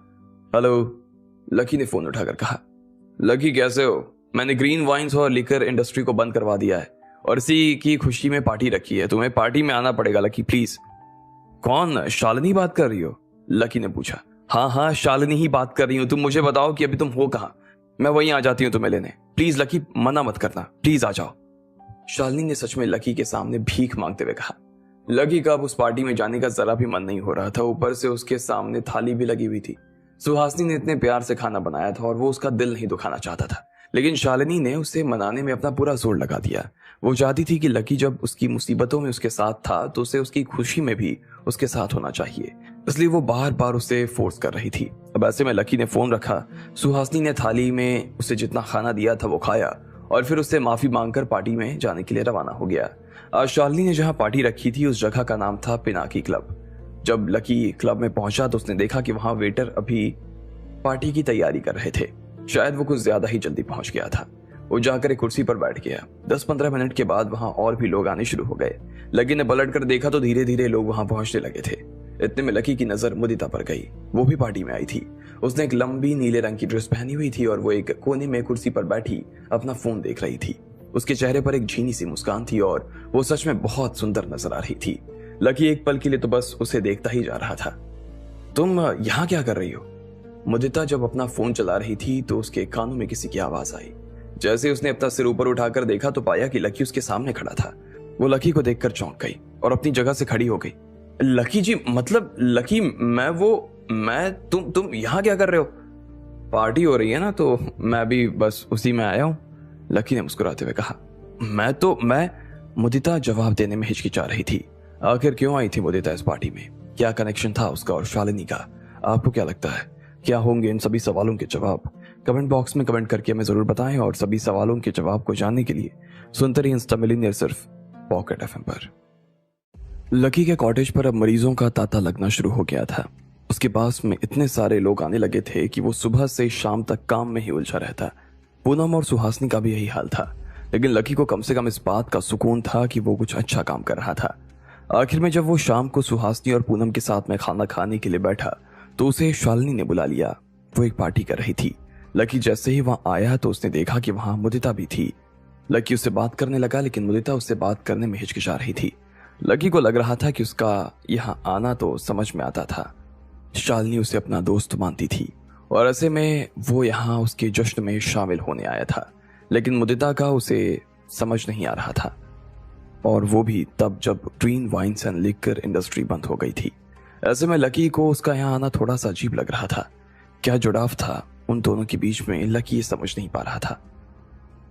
ग्रीन वाइन्स के साथ में कुछ दिक्कत हो रही है, वो बंद होने की कगार पर आ गई है। मैं एक सीनियर आदमी को जानती हूँ और उससे कुछ मदद मांगने के लिए आई हूँ ताकि वो ग्रीन वाइन्स को छोड़ सके। तुम ग्रीन वाइन्स को फिर से खुलवाने के लिए यहाँ आई हो? कहीं तुम्हारा जोगियाल परिवार से कोई लेना देना तो नहीं है? लकी ने पूछा। नहीं यार, मैं अभी किसी की मदद नहीं कर सकती हूँ। ध्यान रखना, ग्रीन वाइन्स के ऊपर कोर्ट में केस चल रहा है। अगर तुमने ऐसे टाइम पर उनकी मदद की तो उनकी कंपनी तो बंद हो जाएगी, तुम्हारा भी एक बड़ा नाम बनने का सपना अधूरा रह जाएगा। तुम वैसे भी श्रीजित की मैनेजर हो, सबको पता है कि तुम सिंगर भी अच्छी और तुम्हारे साथ में अच्छे कनेक्शंस भी हैं। ऐसे में अगर तुम इन सब मामलों में उलझ गई तो तुम्हारे लिए बड़ी दिक्कत हो जाएगी। लकी ने उसे अपनी तरफ से हिदायत देते हुए कहा। मुदिता भी ये सारी बात समझ गई थी। उसने हाँ में सिर हिला दिया, लेकिन आखिर में उसने कहा, मैं और ईशानी बहुत अच्छे दोस्त हैं। ऐसे में मुझे लगता है कि मुझे उसकी मदद करनी चाहिए। ईशानी? लकी ने हैरान होते हुए पूछा। ये वही लड़की थी जो लकी को मारना चाहती थी, लेकिन बाद में लकी ने उसकी जान बचाई। उसके मन में ईशानी का कोई अच्छा इंप्रेशन नहीं था। इतने में लकी ने देखा कि उसके पास में एक वेटर जा रहा था, तो उसने उससे अपने लिए एक जूस मंगवा लिया और बोला, मुझे नहीं लगता कि तुम्हें इस मामले में बीच में आने की जरूरत है। ईशानी का मामला है तो ईशानी को निपट लेने दो, तुम क्यों बीच में फंस रही हो? लकी ने पूछा। अरे ऐसा नहीं हो सकता, मुझे उसकी मदद करनी ही होगी। जब मैंने अपना करियर शुरू किया था तो ईशानी ने मेरी बहुत मदद की थी और अब यूं समझ लो कि एहसान चुकाने का टाइम आ गया है, मुदिता ने कहा। शुरुआत में उसे लकी के सामने अपना मुंह खोलने में थोड़ी हिचक हो रही थी, लेकिन फिर अब जब लकी ने उसके भले की बात करनी शुरू की तो उसे लग रहा था कि वो लकी से खुलकर बात कर सकती थी। इसलिए उसने कहा, लकी, ईशानी उस भूषण जैसी नहीं है जो थोड़ी सी पावर आ जाने के बाद में लोगों को बुली करने लगे। उसने कभी मेरे साथ कुछ गलत नहीं किया। मैंने जब चाहा तब उसने बिना पूछे मेरी मदद की। हम लोग बहुत अच्छे दोस्त हैं और इसलिए इस वक्त में मैं उसे अकेला नहीं छोड़ना चाहती हूँ। मुदिता खुद भी उसके चाचा जैताश और उसके कारनामों से अच्छी तरीके से वाकिफ थी और वो उसे बचाना नहीं चाहती थी, लेकिन अब जब ईशानी ने खुद फोन करके उससे मदद मांगी तो वो मना नहीं कर सकती थी। अच्छा, तो मतलब इसका भूषण से कोई लेना देना नहीं है? लकी ने पूछा। उसे अचानक से वो मोटा आदमी याद आ गया जिसे लकी ने खिड़की से उठाकर फेंका था। जैसे ही लकी के मुंह से मुदिता ने उसका नाम सुना तो उसके चेहरे का रंग उड़ गया।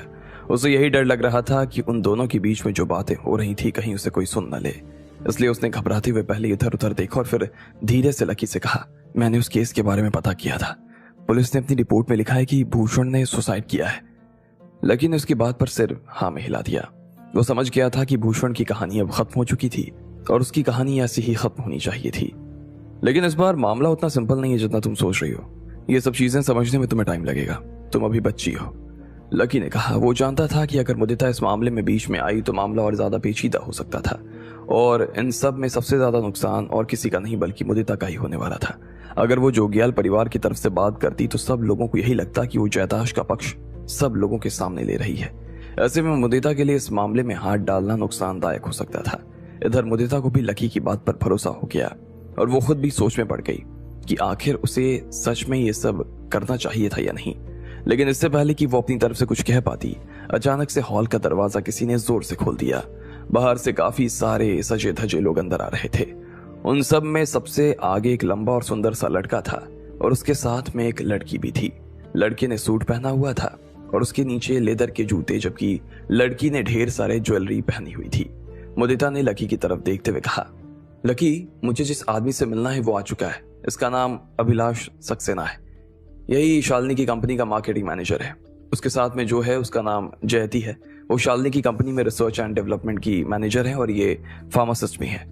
वो आगे जो दवा की कंपनियां खोलने वाली हैं उसमें इस लड़की का बहुत बड़ा हाथ रहने वाला है। अभिलाष जी का बड़ा नाम है और वो काफी सालों से इस कंपनी से जुड़े हैं। उनकी काफी पूछ भी है।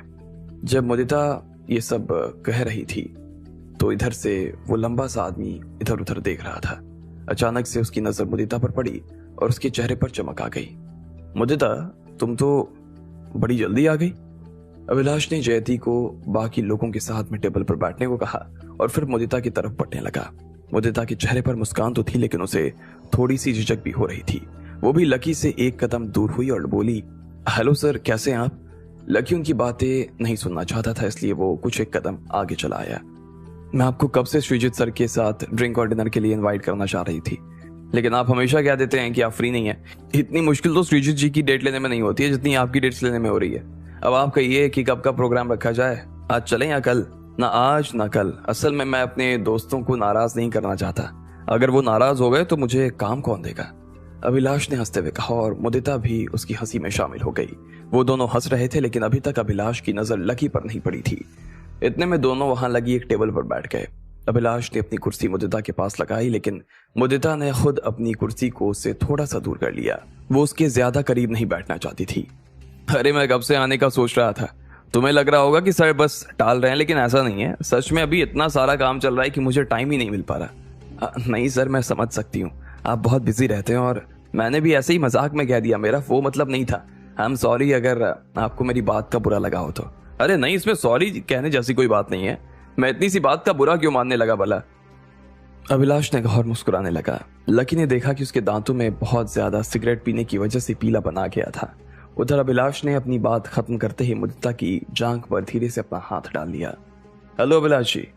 इतने में लकी बीच में आया और उसने उसे हाथ मिलाने के लिए अपना हाथ आगे बढ़ा दिया। लकी ने उससे वही हाथ मिलाया था जिससे वो मुदिता को छूने की कोशिश कर रहा था। आपसे मिलकर बहुत अच्छा लगा सर। सॉरी, मैंने आपको पहचाना नहीं। अभिलाष ने लकी को पहले ऊपर से नीचे तक देखा और फिर कहा, लेकिन लकी ने अभी तक उसका हाथ नहीं छोड़ा था, बल्कि उसे और कसकर दबा दिया। जैसे ही लकी ने ये किया तो अभिलाष के चेहरे का रंग बदल गया। लकी भी उसका हाथ जोड़ जोड़ से हिलाने लगा था। इतने में मुदिता ने उसका इंट्रोडक्शन देते हुए कहा, अभिलाष सर, ये मेरा दोस्त है लकी। दोस्त? कैसे दोस्त? अभिलाष ने फिर से लकी को घिन भरी नजरों से देखा और कहा। लकी को उसका इस तरह से देखना बुरा तो लग रहा था, लेकिन वो उससे कुछ कह नहीं रहा था। वो बस मुदिता की तरफ देखकर चुप हो गया था। ये मेरे बहुत अच्छे दोस्त हैं, इनका रियल एस्टेट का बिजनेस है, मुदिता ने कहा। ये सुनते ही अभिलाष कुछ सोचने लगा। अच्छा, कहाँ है इनकी प्रॉपर्टी? मैंने तो कभी इनका नाम भी नहीं सुना। अभी अभी आए क्या? क्या मुदिता, मैंने कितनी बार तुम्हें कहा है कि अपना थोड़ा ध्यान रखो, अपने सर्किल का थोड़ा ध्यान करो। तुम्हें एक अच्छा सर्किल बनाने की जरूरत है। बिना अच्छे सर्किल के किसी का काम नहीं हो सकता। अगर तुम्हें आगे बढ़ना है तो कुछ लोगों को पीछे छोड़ना ही पड़ेगा।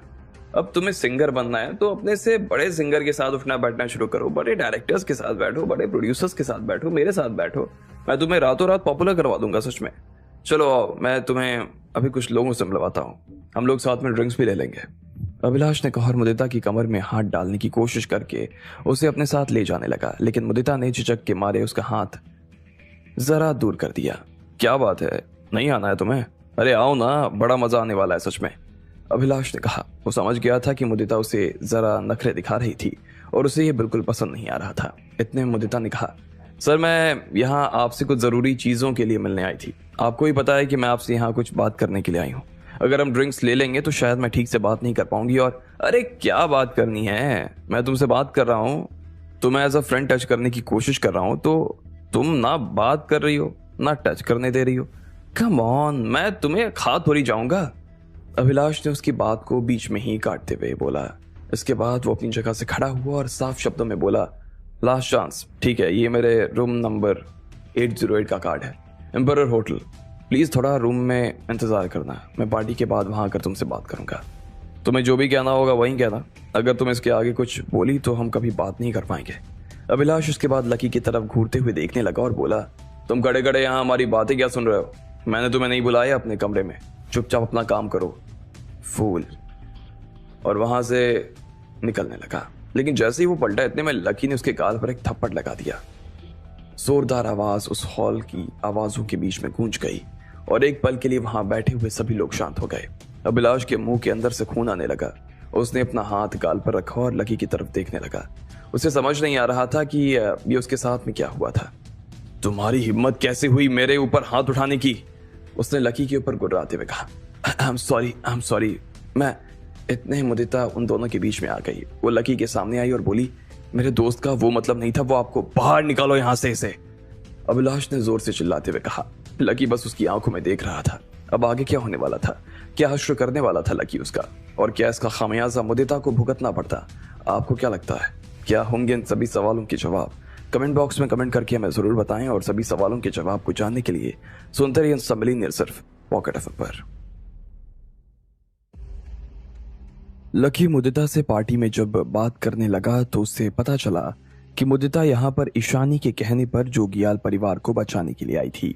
वो अभिलाष से मिलना चाहती थी और अभिलाष के आने पर वो खुश हो गई। लेकिन बात करने के बजाय अभिलाष ने उसके साथ में छेड़खानी करनी शुरू कर दी और उसे अपने होटल में बुलाने लगा। लकी से ये देखा नहीं गया और उसने अभिलाष के गाल पर एक थप्पड़ मार दिया। मुदिता का मुंह खुला का खुला रह गया और वो लकी को बचाने के लिए आगे आकर खड़ी हो गई। वो बार बार अभिलाष से माफी मांगे जा रही थी, लेकिन अभिलाष उसे इतनी आसानी से माफ नहीं करने वाला था। मुदिता के लिए लकी ने सब काम खराब कर दिया था। सर प्लीज मुझे माफ कर दीजिए, बदले में आप मुझे जो कहोगे मैं वो करने के लिए तैयार हूं, सब मेरी गलती है सर, मुदिता ने कहा। अभिलाष उसकी बात सुनकर हंसने लगा और बोला, हाँ बिल्कुल, सब तुम्हारी ही गलती है। मैंने तो पहले ही कहा था कि इस जैसे लोगों के साथ दोस्ती रखोगी तो बहुत पछताओगी। तुम अपना सर्किल बदलो। ऐसे आदमी को कैसे अपना दोस्त कह सकती हो तुम, जो एक रेप्यूटेड इंसान के साथ इस तरह से बर्ताव करे? मैं इसे इतनी आसानी से छोड़ने वाला नहीं हूं, और देखना मैं तुम्हें भी इतनी आसानी से नहीं छोड़ने वाला हूं। अगर तुम सच में मुझसे माफी मांगना चाहती हो तो आज रात होटल आ जाना और जैसा मैं कहूं वैसा करना, तब शायद मैं तुम्हें माफ कर दूं। अभिलाष ने कहा। वो इस मौके का फायदा उठाने की पूरी कोशिश कर रहा था। वैसे भी लकी से मार खाने के बाद में उसे बहुत गुस्सा आ रहा था। अगर तुम होटल नहीं आई तो मैं तुम्हारी तो हालत खराब कर ही दूंगा, साथ में इस आदमी की भी जान ले लूंगा, उसने कहा। यह सुनते ही मुदिता परेशान हो गई। लकी की वजह से वो बहुत बड़े धर्म संकट में फंस गई थी। सर, लकी से गलती हो गई, उसका सच में ये मतलब नहीं था, प्लीज उसे इतनी बड़ी सजा मत दीजिए, मुदिता ने कहा। उसने भी लकी को अपनी आंखों के सामने लोगों की जान लेते हुए देखा था। अगर ऐसे में अभिलाष और कुछ बोलता तो लकी उसे भी खत्म कर सकता था। मेरे सामने इसकी इतनी ज्यादा तरफदारी करने की जरूरत नहीं है। वैसे भी कौन है ये, क्या बिगाड़ लेगा मेरा? अभिलाष जब बोल ही रहा था कि इतने में लकी ने फिर से उसके गाल को लाल कर दिया। इस बार तो अभिलाष नीचे ही गिर गया था। बाहर चला जा यहां से, वरना मैं तुझे जाने के लायक नहीं छोड़ूंगा, लकी ने कहा। अभिलाष को नीचे गिरा हुआ देखकर फिर से लोग भागते हुए उसके पास आए और उसे संभालने लगे।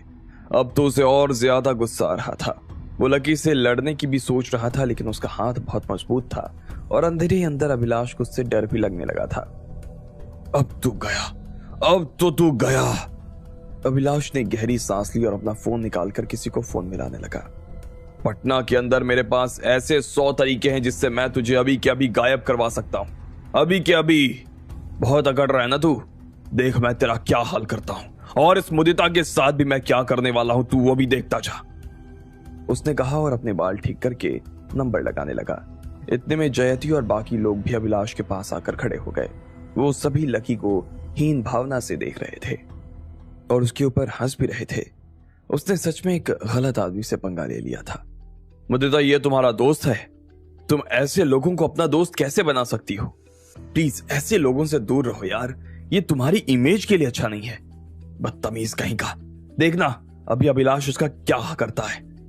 वहां खड़े हुए लोगों ने एक दूसरे से लकी के बारे में बात करनी शुरू कर दी। मुदिता के पैर ठंडे होने लग गए। हर कोई यही चाहता था कि बात बिगड़ जाने से पहले लकी अभिलाष से माफी मांग ले, लेकिन लकी के दिमाग में यह बात दूर दूर तक नहीं आ रही थी। वो किसी भी हाल में उससे माफी नहीं मांगने वाला था और उसे माफी मांगनी भी नहीं चाहिए थी। ये सारा फसाद अभिलाष ने खड़ा किया था।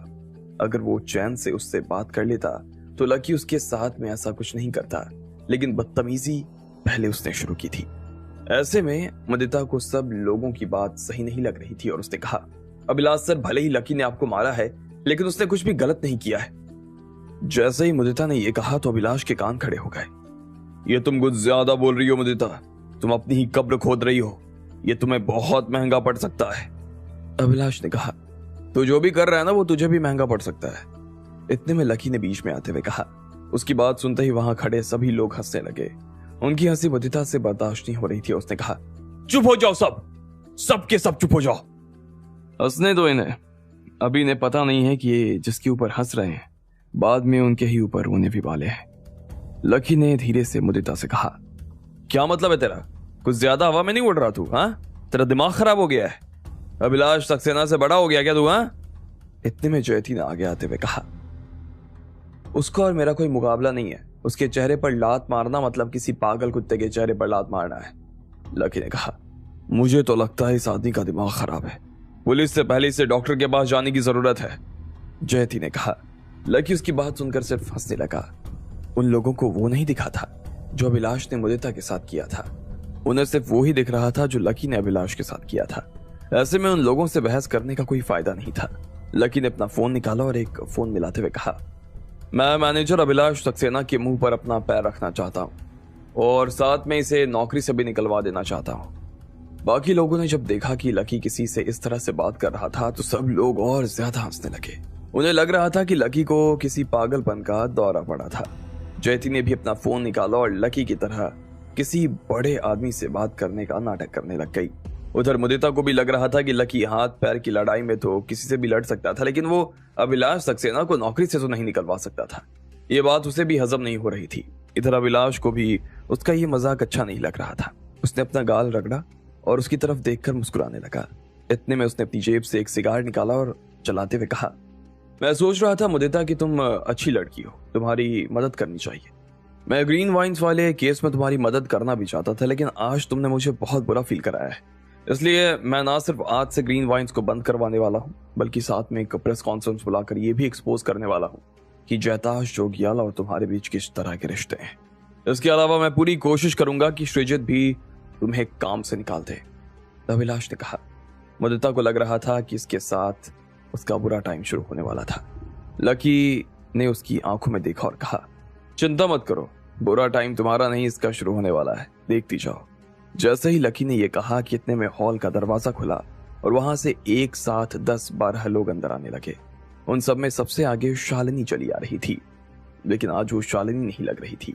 उसके चेहरे पर हर वक्त मुस्कान रहती थी और जो सबसे बहुत ज्यादा प्यार से मिलती थी, आज उसके चेहरे पर गुस्सा साफ नजर आ रहा था। शालिनी मैडम!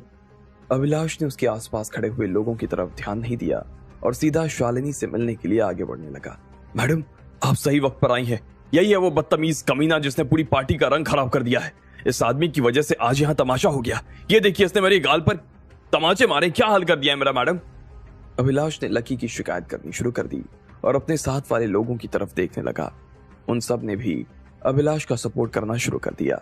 जयती भी शालिनी के पास आकर खड़ी हो गई और लकी को गालियां देने लगी, लेकिन इतने में शालिनी खुद एकदम से आगे आई और उसने सीधा अभिलाष के गाल पर एक थप्पड़ लगा दिया। इस बार उसका दूसरा गाल भी लाल हो गया था।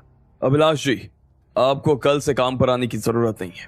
आज से शुक्ल वाइन्स आपके सारे कॉन्ट्रैक्ट्स कैंसिल करती है, शालिनी ने कहा। यह सुनते ही अभिलाष के पैरों के नीचे से जमीन खिसक गई।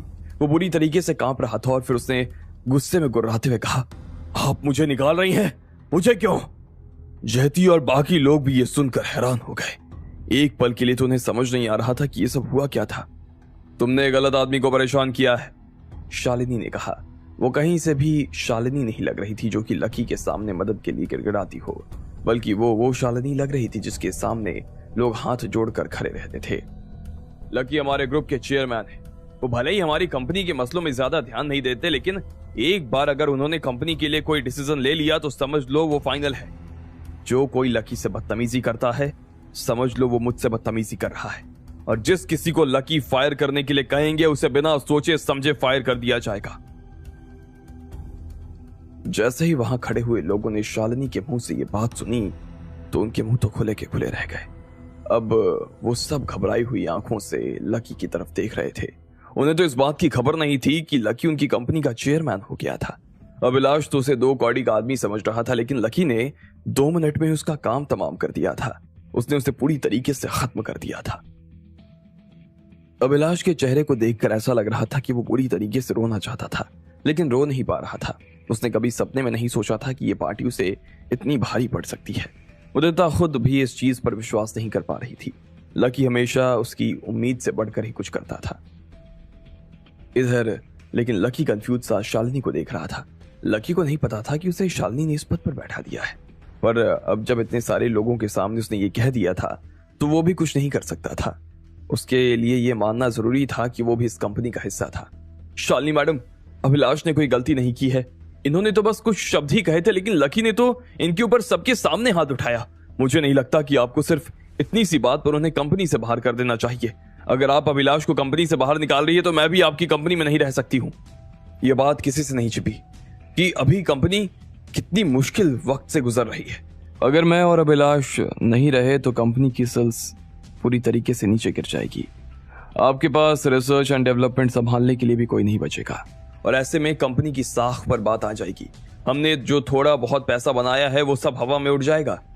जयती ने इतने में शालिनी के सामने खड़े होकर कहा। वो और शालिनी एक दूसरे से प्यार करते थे और जयती इस कंपनी में काफी टाइम से काम कर रही थी।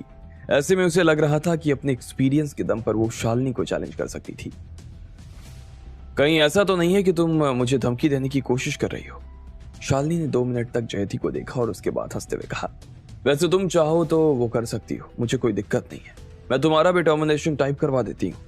आज के बाद अभिलाष के साथ साथ जयती भी हमारे साथ आगे काम नहीं करने वाली है। प्लीज आप दोनों अभी के अभी यहाँ से बाहर जा सकते हैं। इसके अलावा कल सुबह ऑफिस आकर कंपनी के लिए आपने जो भी डेवलपमेंट किए हैं उन्हें हैंड ओवर कर दीजिए। उसके बाद ही आपके अकाउंट्स क्लियर हो पाएंगे। शालिनी ने कहा और लकी की तरफ देखने लगी। आखिर क्या होने वाला था? क्या शालिनी को इनकी जगह कोई और मिल पाएगा? आपको क्या लगता है, क्या होंगे इन सभी सवालों के जवाब? कमेंट बॉक्स में कमेंट करके हमें जरूर बताएं, और सभी सवालों के जवाब को जानने के लिए सुनते रहिए इंस्टा मिलीनियर सिर्फ पॉकेट एफएम पर। जब अभिलाष के बचाव में और लोग आकर खड़े हो गए और वो लकी से बदतमीजी करने लगा तो लकी ने उसके गाल पर और एक थप्पड़ लगा दिया। अभिलाष और जयती का पारा गर्म हो गया और उन्होंने उसे तुरंत सबक सिखाने का फैसला भी कर लिया था। लेकिन इतने में लकी ने अपना फोन निकाला और किसी को फोन मिलाकर अभिलाष को कंपनी से बाहर करने का आदेश दे दिया। थोड़ी ही देर बाद वहां पर शालिनी आई और उसने अभिलाष और जयती दोनों को कंपनी से बाहर कर दिया। उसने उन्हें सुबह तक का टाइम दे दिया और साथ में अपने मैनेजर से कहा, अगर ये किसी भी तरह के डेवलपमेंट या लीड को हैंड ओवर करने में कोऑपरेट नहीं करते हैं तो आप इन दोनों की ऑफिस सील कर सकते हैं और इनके लैपटॉप की सबके सामने तलाशी भी ले सकते हैं। जी मैडम, मैनेजर ने तुरंत अपना सिर हाँ में हिलाते हुए कहा। जयती ने जैसे ही ये सुना तो उसका सुंदर सा चेहरा भद्दा सा दिखने लगा।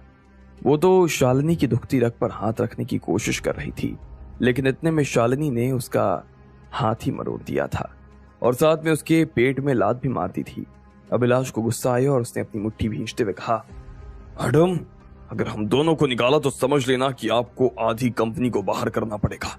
ये मत भूलना कि आज हम जहां पर खड़े हैं यहाँ ये कंपनी मेरी वजह से भी आई है।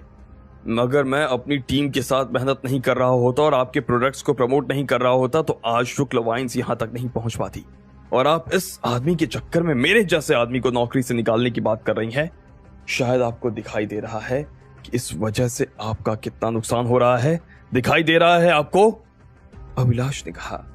उसकी आवाज सुनकर शालिनी को ऐसा लग रहा था जैसे वो उसे धमकी देने की कोशिश कर रहा था। बहुत हो गया अभिलाष, अब निकल जाओ यहां से, शालिनी ने कहा। इस बात पर जयती को हंसी आ गई और उसने अभिलाष का हाथ पकड़कर शालिनी से कहा, मैडम, अगर आपको हमारे जाने से कोई फर्क नहीं पड़ता है तो हमको भी आपके यहाँ से जाने से कोई फर्क नहीं पड़ता है। मुझे तो पहले से ही पता था कि ऐसा कोई दिन कभी भी आ सकता है, इसलिए मैं इसके लिए पहले से ही तैयार थी। मैं आपकी जानकारी के लिए बता देना चाहती हूँ कि मैं ही वो अकेले इंसान हूँ जिसे आपकी वाइन की सीक्रेट रेसिपी पता है। उसका टेस्ट कैसे बढ़ाना है इसके बारे में मुझसे ज्यादा जानकारी और किसी के पास नहीं है। जब हम उसको डेवलप कर रहे थे तो उसमें जो 33 इंग्रेडिएंट्स डाले गए थे ना, उनमें से 3 के बारे में मैंने किसी को नहीं बताया है। इसलिए अगर आज मैं कंपनी छोड़कर चली जाती हूं तो मेरे साथ आपकी वो 3 इंग्रेडिएंट्स भी चले जाएंगे, जिससे आपकी वाइन इतनी पॉपुलर हो रही है। और आप ये तो सोचना भी मत कि मुझे फोर्स करके आप मुझसे वो रेसिपी निकाल लोगी। जब आपने और मैंने कॉन्ट्रैक्ट साइन किया था तो हमने उसमें यह लिखा था कि मैं आपको रेसिपी बताने के लिए बाउंडेड नहीं हूं। जयती ने कहा और अभिलाष की तरफ देखने लगी। उसने कभी अभिलाष को भी इन सब चीजों के बारे में नहीं बताया था। जैसे ही अभिलाष ने उसके मुंह से यह सब सुना तो वो खुशी के मारे पागल हो गया। अब अगर आप चाहती हैं कि आपको वो सारी रेसिपी मिले तो आप या तो हमें कंपनी में 50% की पार्टनरशिप दो या फिर इस आदमी को अभी के अभी कंपनी से बाहर निकालो। अगर आप इन दोनों में से कुछ नहीं कर सकती हो तो फिर आराम से बैठकर कंपनी के डूबने का इंतजार करती रहो। जयती ने कहा और लकी की तरफ देखने लगी। उसकी आंखों को देखकर ऐसा लग रहा था कि जैसे वो लकी को मन ही मन बहुत सारी गालियां दे रही थी, लेकिन लकी उसे कुछ नहीं कह रहा था। लकी बस उसे देखकर मुस्कुरा रहा था। क्या बात है, तुमने तो पहले से ही काफी कुछ सोच लिया है। यानी मैंने तुम्हारे साथ आकर कोई गलती नहीं की है, मेरी पसंद अच्छी है, अभिलाष ने कहा और शालिनी की तरफ जवाब के इंतजार में देखने लगा। वो क्या कहने वाली थी अभिलाष उसे सुनने के लिए बेताब हुए जा रहा था।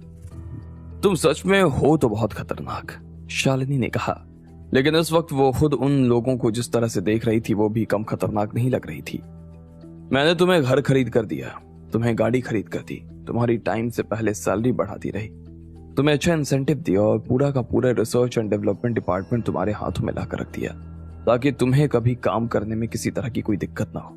लेकिन तुमने बदले में मेरे ट्रस्ट का इस तरह से गलत फायदा उठाया। मुझे लग रहा है जैसे मैं पिछले 2 सालों से अंधी हो गई थी। मैडम, मैं यहाँ आपकी ये सब बकवास सुनने के लिए नहीं खड़ी हूँ। आप मुझे बस ये बताओ कि आप हमारी शर्त को मानोगे या फिर हम लोग यहाँ से निकल जाएं। जयती ने कहा। उसे लगने लगा था कि अब सारे घोड़े उसके हाथ में आ चुके थे। तुम उस रेसिपी का क्या करने वाली हो? शालिनी ने हताश सुर में पूछा। हम तो उसका कुछ भी कर सकते हैं। हो सकता है हम दोनों खुद ही अपनी कंपनी खोल लें, या हो सकता है कि उसे हम ग्रीन वाइन्स को बेचते हैं। उसके बाद तो आप रोती रह जाएंगी। जयती ने शालिनी को डराते हुए कहा। अच्छा, ऐसी बात है क्या? इतने में लकी आगे आया और उसने धीरे से कहा, वो भी बोर्ड का चेयरमैन था और उसे भी इन सब मसलों पर बात करने का पूरा अधिकार था। तुम बीच में क्यों बोल रहे हो? तुम्हें क्या पता है? जयती ने कहा। लकी ने उसकी बात पर कोई ध्यान नहीं दिया और शालिनी की तरफ देखते हुए बोला, मुझे जरा हिमानी वाइन की एक बोतल देना। जैसे ही लकी ने यह कहा, इतने में शालिनी ने अपने मैनेजर को भेजकर वाइन मंगवा ली। लकी ने उसे खोला और उसमें से कुछ घूंट पी लिए। इसके बाद लकी ने जयती की तरफ देखा और एक एक करके उसके अंदर जितनी भी तरह के इंग्रेडिएंट्स मिले थे उनके नाम पढ़ दिए। लकी ने उसके सामने एक ही सांस में 36 इंग्रेडिएंट्स और उनकी मात्रा बता दी थी। उसके बाद वो जयती को मुस्कुरा कर देखने लगा और बोला, जयती, तुम तो कह रही थी कि इसमें 33 इंग्रेडिएंट्स हैं, लेकिन इसमें तो 36 निकले। ऐसा कैसे हो सकता है? जयती लकी का सवाल सुनकर एक पल के लिए जम गई थी। तुम्हें यह सब कैसे पता? लेकिन इससे पहले कि लकी उसके सवाल का कोई जवाब दे पाता, शालिनी ने जयती के गाल पर एक जोरदार थप्पड़ मार दिया। निकल जाओ यहां से। अब जयती और अभिलाष के पास वहां रुकने का कोई कारण नहीं बचा था, इसलिए वो दोनों वहां से निकल गए। वहां जो लोग बच गए थे उन्होंने लकी की तारीफ करनी शुरू कर दी। लकी ने आज फिर शालिनी की कंपनी को डूबने से बचा लिया था और इस बात पर वहां जाम पर जाम लगना शुरू हो गया। लेकिन लकी को शराब पीने का कोई शौक नहीं था, इसलिए वो एक कोने में जाकर खड़ा हो गया। वहीं शालिनी और मुदिता एक कमरे में बैठकर बात कर रहे थे। 15 मिनट की बातचीत के बाद वो लोग कमरे से बाहर आए। दोनों के चेहरे पर शांति भरी मुस्कान थी। लकी ने उन दोनों को एक दूसरे से मिलवाया था, लेकिन उन दोनों के बीच में क्या बात हुई थी इसके बारे में लकी को कुछ भी जानने का कोई शौक नहीं था। अगर मुदिता नहीं होती तो वो दूसरी किसी लड़की को शालिनी से मिलवाता भी नहीं। मुदिता बाहर आई, शालिनी के साथ एक ग्लास वाइन पी और उसके बाद लकी से गले मिलकर वहां से निकल गई।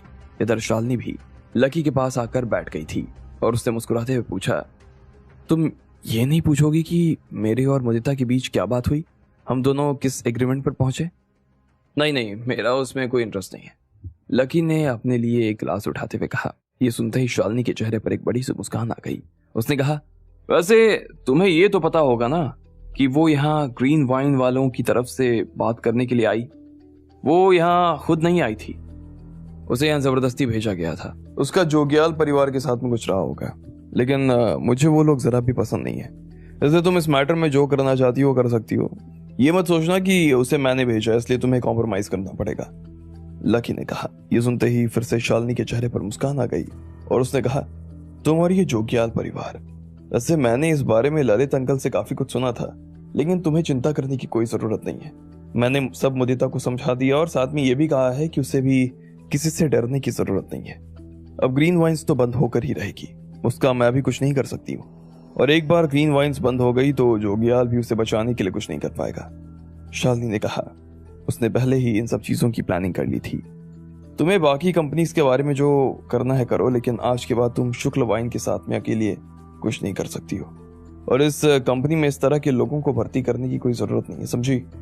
मैं आज तुम्हें छोड़ रहा हूं, लेकिन आगे नहीं छोड़ूंगा, लकी ने कहा। वो काफी गंभीर नजर आ रहा था, लेकिन उसकी गंभीरता को देखकर शालिनी को हंसी आ गई और वो लकी को शरारत भरी नजरों से देखने लगी। उसे लग रहा था कि लकी के इस कंपनी में आ जाने की वजह से सब कुछ फिर से नया सा हो गया था। उसके होते हुए कंपनी को किसी की नजर नहीं लग सकती थी। वो देख पा रही थी कि लकी हमेशा उसका साथ देता था जो कमजोर होता था। उसे लकी की यही बात तो अच्छी लगती थी। लकी ने जब उसकी ऐसी मुस्कान देखी तो वो भी ज्यादा देर तक गंभीर नहीं रह सका और उससे भी हंसी आ गई। उसके बाद उसने घड़ी में टाइम देखा, वो काफी लेट हो गया था। शालिनी, तुम कहो तो मैं तुम्हारे साथ बैठकर एक ग्लास वाइन पी सकता हूँ, लेकिन उसके बाद मुझे निकलना होगा, मैं लेट हो रहा हूँ। अरे अभी तो 10 भी नहीं बजे हैं, तुम अभी से जा रहे हो? शालिनी ने पूछा। लकी ने हाँ में अपना सिर हिला दिया। शालिनी को इस बात पर ना जाने क्या सूझा, वो खड़ी होकर सब लोगों के सामने आ गई। उसके बाद उसने ग्लास उठाया और उसे चम्मच से बजाना शुरू कर दिया। सब लोगों का ध्यान उसकी तरफ आ गया। शालिनी ने कहा, मुझे लग रहा है कि आप सबको इस पार्टी में काफी मजा आ रहा होगा, लेकिन लकी हमारे बीच से जाने वाला है, इसलिए मैं आप सब लोगों के बीच में कुछ इंपॉर्टेंट चीज अनाउंस करना चाहती हूँ। आज के बाद कंपनी का जो भी प्रॉफिट होगा उसका 70% लकी का और 30% मेरा होगा। आज से लकी हमारी कंपनी का सुप्रीम होगा और वो जो कहेगा वही होगा। ये कहते ही उसने लकी के लिए तालियां बजानी शुरू कर दी। वहां खड़े हुए बाकी लोग भी लकी के लिए तालियां बजा रहे थे। लकी को शालिनी की यह बात सही नहीं लग रही थी, इसलिए उसने खड़े होते हुए कहा, आप मैडम की बातों पर ज्यादा ध्यान मत देना, ये अभी होश में नहीं है और मैं भी कोई लीडर नहीं हूँ। हाँ, लेकिन मैं पिंक पर्ल हाउसिंग सोसाइटी का मालिक जरूर हूँ। मैंने अपना करियर यहीं से शुरू किया है और रियल एस्टेट में ये मेरी पहली डील है। अगर मुझे कल सुबह तक इस सोसाइटी के लिए कस्टमर नहीं मिले तो मैं मुश्किल में आ जाऊंगा, मैं आगे नहीं बढ़ पाऊंगा। मेरे अलावा ऑन बोर्ड मेरी वाइफ राधिका भी है, वो पिंक पर्ल की चेयरमैन है। हम दोनों ने ये छोटी सी शुरुआत की है और हम इससे बहुत खुश हैं, इसलिए मुझे अभी जाना होगा। सुबह ढेर सारा काम है, आप लोग एंजॉय करते रहिए, लकी ने कहा। जैसे ही शालिनी ने लकी के मुंह से ये सुना तो वो तो हैरान हो गई। तो तुम कुंवारे नहीं हो? ये सुनकर उसे थोड़ा झटका तो लगा, लेकिन बाद में वो मुस्कुराने लगी। उसने अपने आगे आ गए कुछ बालों को कान के पीछे किया और कहा, वैसे मैं भी क्या सवाल कर रही हूँ, तुम जैसे लड़की की वाइफ कोई क्यों नहीं होना चाहेगी? लकी उसकी बात सुनकर मुस्कुराने लगा। अब शालिनी के पास में उसके साथ फ्लर्ट करने का कोई कारण नहीं रह गया था और वो लकी को दूसरी नजर से देखने लगी थी। लेकिन एक छोटी सी चीज है जो मैं तुम्हारे जाने से पहले। अचानक शालिनी को कुछ सूझा और उसने कहा, आखिर क्या थी वो छोटी सी चीज? जाने से पहले शालिनी लकी के साथ क्या करने वाली थी? आपको क्या लगता है, क्या होंगे इन सभी सवालों के जवाब? कमेंट बॉक्स में कमेंट करके हमें जरूर बताएं और सभी सवालों के जवाब को जानने के लिए सुनते रहिए तमिल सिर्फ पॉकेट एफएम पर। जयती ने शालिनी को धमकाना शुरू कर दिया था। उसके हिसाब से वाइन की जो रेसिपी थी वो सिर्फ उसके पास थी और वो उसे शालिनी को नहीं देना चाहती थी। लेकिन इतने में लकी ने वाइन मंगवाई और उसकी सारी रेसिपी शालिनी और जयती के सामने रख दी। अब जयती और अभिलाष के पास वहां से जाने के अलावा कोई चारा नहीं रह गया। इधर लकी भी निकलने वाला था। जाने से पहले उसने सभी लोगों को अपने और राधिका की शादी के बारे में बता दिया और ये सुनकर शालिनी का मुंह उतर गया। इससे पहले कि लकी वहां से जाता, शालिनी ने उसे रोक लिया। लकी भी उसकी बात सुनकर रुक तो गया, लेकिन उसे लगा कि अब फिर से शालिनी की तरफ से कुछ ऐसा आने वाला है जिसे वो बर्दाश्त नहीं कर पाएगा। फिर भी वो अपनी सांसें रोक कर खड़ा रहा। शालिनी हल्की सी नशे में नजर आ रही थी और वो लकी के पास बढ़ती चली आ रही थी। उसके गाल और कान दोनों लाल हो चुके थे। वो लकी के बिल्कुल करीब आई और बोली, मेरा मार्केटिंग मैनेजर भाग गया। मेरी रिसर्च एंड डेवलपमेंट मैनेजर चली गई और अब वो दोनों मेरी इज्जत को मार्केट में खराब भी करेंगे। ऐसे में क्या तुम्हें मेरे लिए कोई सॉल्यूशन नहीं निकालना चाहिए लकी? असल में शालिनी को लकी से किसी मदद की जरूरत नहीं थी, वो तो बस उसे पसंद करने लगी थी। बचपन से लेकर आज तक उसने कभी लकी जैसा कोई आदमी नहीं देखा था। लकी जो भी करता शालिनी उसकी मुरीद हो जाती। लकी उससे थोड़ा सा दूर हुआ और बोला, अगर मैं तुम्हारी जगह होता तो उस ऑयल कंपनी के मालिक से शादी कर लेता।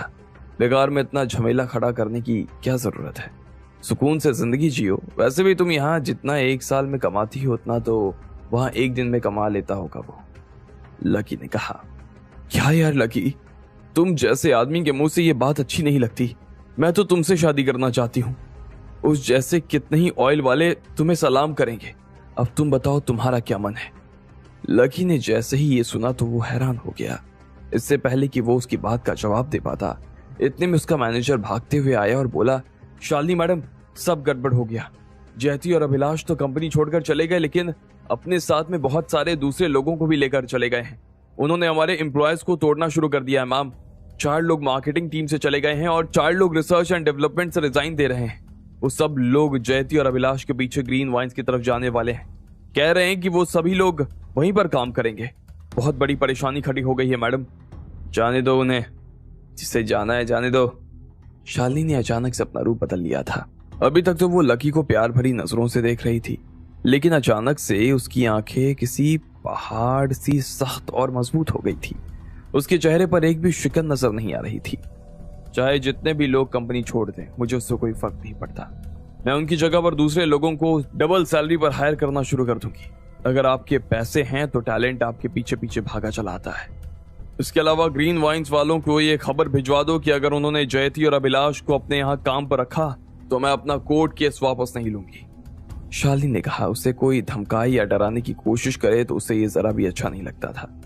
उसके मैनेजर ने तुरंत हामे से हिला दिया, लेकिन ठीक इसी वक्त फिर से उसके फोन की घंटी बजी। उसने 1 मिनट के लिए फोन उठाया और उसका खुशहाल चेहरा फिर से बदहाल हो गया। मैडम, और एक प्रॉब्लम हो गई है। जयदीप ने हमारी रेसिपी को पब्लिक कर दिया है। अब हमारे सबसे प्रीमियम प्रोडक्ट का फॉर्मूला मार्केट में सबके पास चला गया है। हो सकता है कुछ मोटी मोटी कंपनीज ने वाइन बनानी शुरू भी कर दी हो। क्या हमारा फॉर्मूला पब्लिक हो गया? शालिनी ने जैसे ही ये सुना तो उसके कान खड़े हो गए। उससे उम्मीद नहीं थी कि जयती इतनी नीचे गिर सकती थी। लकी भी वहां खड़े होकर उनकी बातें सुन रहा था, लेकिन उसने भी नहीं सोचा था कि वो लड़की ऐसा कुछ कर सकती थी। उसने अपनी हदें पार कर दी। अब इस वजह से तो कंपनी को बहुत बड़ा झटका लगने वाला था। साथ में शालिनी का करियर भी बर्बाद हो सकता था। ये देखिए मैडम, उसने पूरी रेसिपी को सोशल मीडिया पर पोस्ट करना शुरू कर दिया है। मैनेजर ने अपने फोन में शालिनी को दिखाते हुए कहा, भले हमने फॉर्मूला को पेटेंट करवा रखा है, लेकिन हमारे पास में सिर्फ 33 इंग्रेडिएंट्स का ही पेटेंट है। बाकी 3 का पेटेंट हमारे पास में नहीं है। और जयती ने सारे इंग्रेडिएंट्स क्वांटिटी के साथ में इंटरनेट पर डाल दिए। उसने साथ में डीलर का नाम और प्रोडक्ट्स भी डाल दिया है। अब कोई भी इसे आसानी से बाजार में खरीद सकता है। हमारे ऑर्डर्स तो कैंसिल होने शुरू हो जाएंगे मैडम। मैनेजर ने कहा। शालिनी को भी यही लग रहा था। अब सच में उसे चिंता हो रही थी। इस जयती का कुछ तो करना पड़ेगा, इसे किसी भी तरह से रोकना पड़ेगा। शालिनी ने कहा, मैडम सारी जानकारी इंटरनेट पर आ चुकी है। अब हम इसमें क्या कर सकते हैं? हम उसको बोलकर ये सब हटवा भी तो नहीं सकते हैं। मैनेजर ने घबराते हुए कहा। शालिनी गहरी सोच में डूब गई। उसे भी मैनेजर की बात सही लग रही थी। 2 साल की मेहनत के बाद उसका सिर्फ एक यही प्रोडक्ट मार्केट में पॉपुलर हो पाया था। उनके बड़े प्रोडक्ट्स इतने अच्छे नहीं थे, लेकिन इसके सपोर्ट से उनकी भी थोड़ी बहुत सेल हो जाया करती थी। मगर अब ट्रेड सीक्रेट आउट हो जाने के बाद तो उनके हाथ में कुछ नहीं रह गया था। मुझे नहीं लगता है कि अब हम लोग आगे काम कर पाएंगे। जो पॉपुलर है वो मार्केट में हमसे कोई खरीदेगा नहीं, और जो पॉपुलर नहीं है उसे हम बेच नहीं पाएंगे। अब अगर कंपनी को बेचना है तो उससे भी अच्छी वाइन बनानी पड़ेगी, जो अभी तक हमने बनाई है, लेकिन उसमें रिसर्च और डेवलपमेंट करने का हमारे पास टाइम नहीं है। हम लेट हो गए। कहीं रेसिपी खरीदने जाएंगे तो पैसे बहुत सारे लगेंगे, और फिर कोई हमें अपने रेसिपी बेचेगा भी क्यों? पर फिर भी कोशिश करके देखते हैं। बोलो रिसर्च टीम को कि काम करना शुरू कर दे। हमें 5 स्टार प्रोडक्ट नहीं चाहिए, थोड़ा बहुत ऊपर नीचे चलेगा। अगर प्रोडक्ट अच्छा चल निकला तो मैं 50% उनके साथ शेयर करने के लिए भी तैयार हूँ। शालिनी ने कहा। वो बहुत हताश नजर आ रही थी, लेकिन फिर भी उसे पता था कि लड़ने के अलावा उसके पास में और कोई रास्ता नहीं बचा है। अगर वो आज नहीं लड़ेगी तो कल उसके लिए कोई खड़ा रह पाया बहुत मुश्किल हो जाएगा। आखिरकार हार कर उसे शादी तो करनी ही थी। ऐसे में वो इतनी जल्दी मैदान छोड़कर नहीं जाना चाहती थी। उसकी बात सुनकर मैनेजर हालांकि हैरान हो गया था, लेकिन फिर भी उसने हाँ में अपना सिर हिला दिया। वो जैसे ही वहां से जाने को था कि इतने में पीछे से किसी ने कहा, 1 मिनट रुको। ये लकी की आवाज थी। लकी की आवाज सुनते ही वो आदमी जहां खड़ा था वहीं रुक गया। मुझे लगता है कि हमें फॉर्मूला को भूल जाना चाहिए। जैसे ही लकी ने ये कहा तो शालिनी और मैनेजर दोनों ही उसकी तरफ हैरान नजरों से देखने लगे। मैं समझी नहीं, फॉर्मूला भूल जाओ मतलब? सर फॉर्मूला कैसे भूल सकते हैं, कंपनी को तो उसका प्रोडक्ट ही बचा सकता है ना, मैनेजर ने कहा। लकी ने गहरी सांस ली और बोला, मेरे कहने का मतलब था कि हम जो बना रहे हैं वो बहुत कॉमन है। वाइन्स ऐसी चीज है जो बाजार में आराम से मिल जाती है। अगर हमने अपग्रेड करके भी वाइन बना ली तो मार्केट में आज नहीं तो कल कोई ना कोई सेम प्रोडक्ट उतार देगा। ऐसे में हम बहुत ज्यादा दिनों तक नहीं टिक पाएंगे। जैदी जैसे लोगों की वजह से हमारा प्रोडक्ट एक्सक्लूसिव नहीं रह पाएगा, लकी ने कहा। लेकिन हमारे पास में इसके अलावा और कोई रास्ता भी तो नहीं है।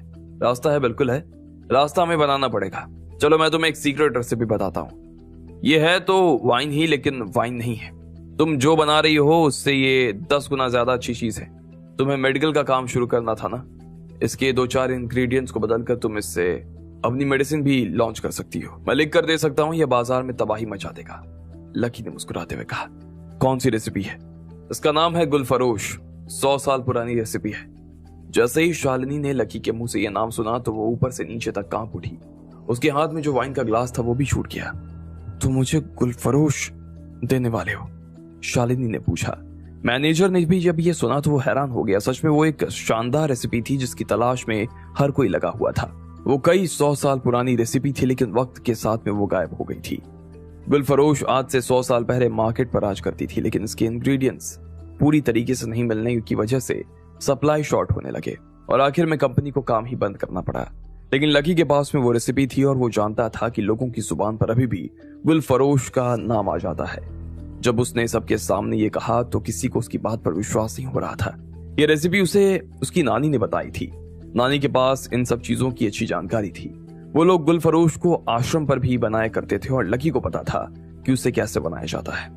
उसकी असली रेसिपी में जो चीजें लगती थी वो सब इतने बड़े लेवल पर इकट्ठा कर पाना थोड़ा मुश्किल है। फिर भी मैं उससे मिलती जुलती रेसिपी तुम्हें दे सकता हूँ। वो 95% तक गुलफरोश के करीब है और उसका कच्चा माल इकट्ठा करना भी कोई बड़ी बात नहीं होगी, लकी ने कहा और शालिनी और मैनेजर की तरफ देखने लगा। उन दोनों के मुंह अभी भी खुले के खुले ही नजर आ रहे थे। लकी ने मुस्कुराते हुए उन दोनों की तरफ देखा और बोला, चलो मुझे रिसर्च एंड डेवलपमेंट रूम में ले चलो। आज ही हम एक सैंपल बनाने की कोशिश करते हैं। अगर सैंपल फिट बैठ गया तो मैं तुम्हें प्रोडक्ट से जुड़ा सारा डेटा दे दूंगा। शालिनी को लकी के ऊपर इतना विश्वास था जितना उसे अपने ऊपर नहीं था।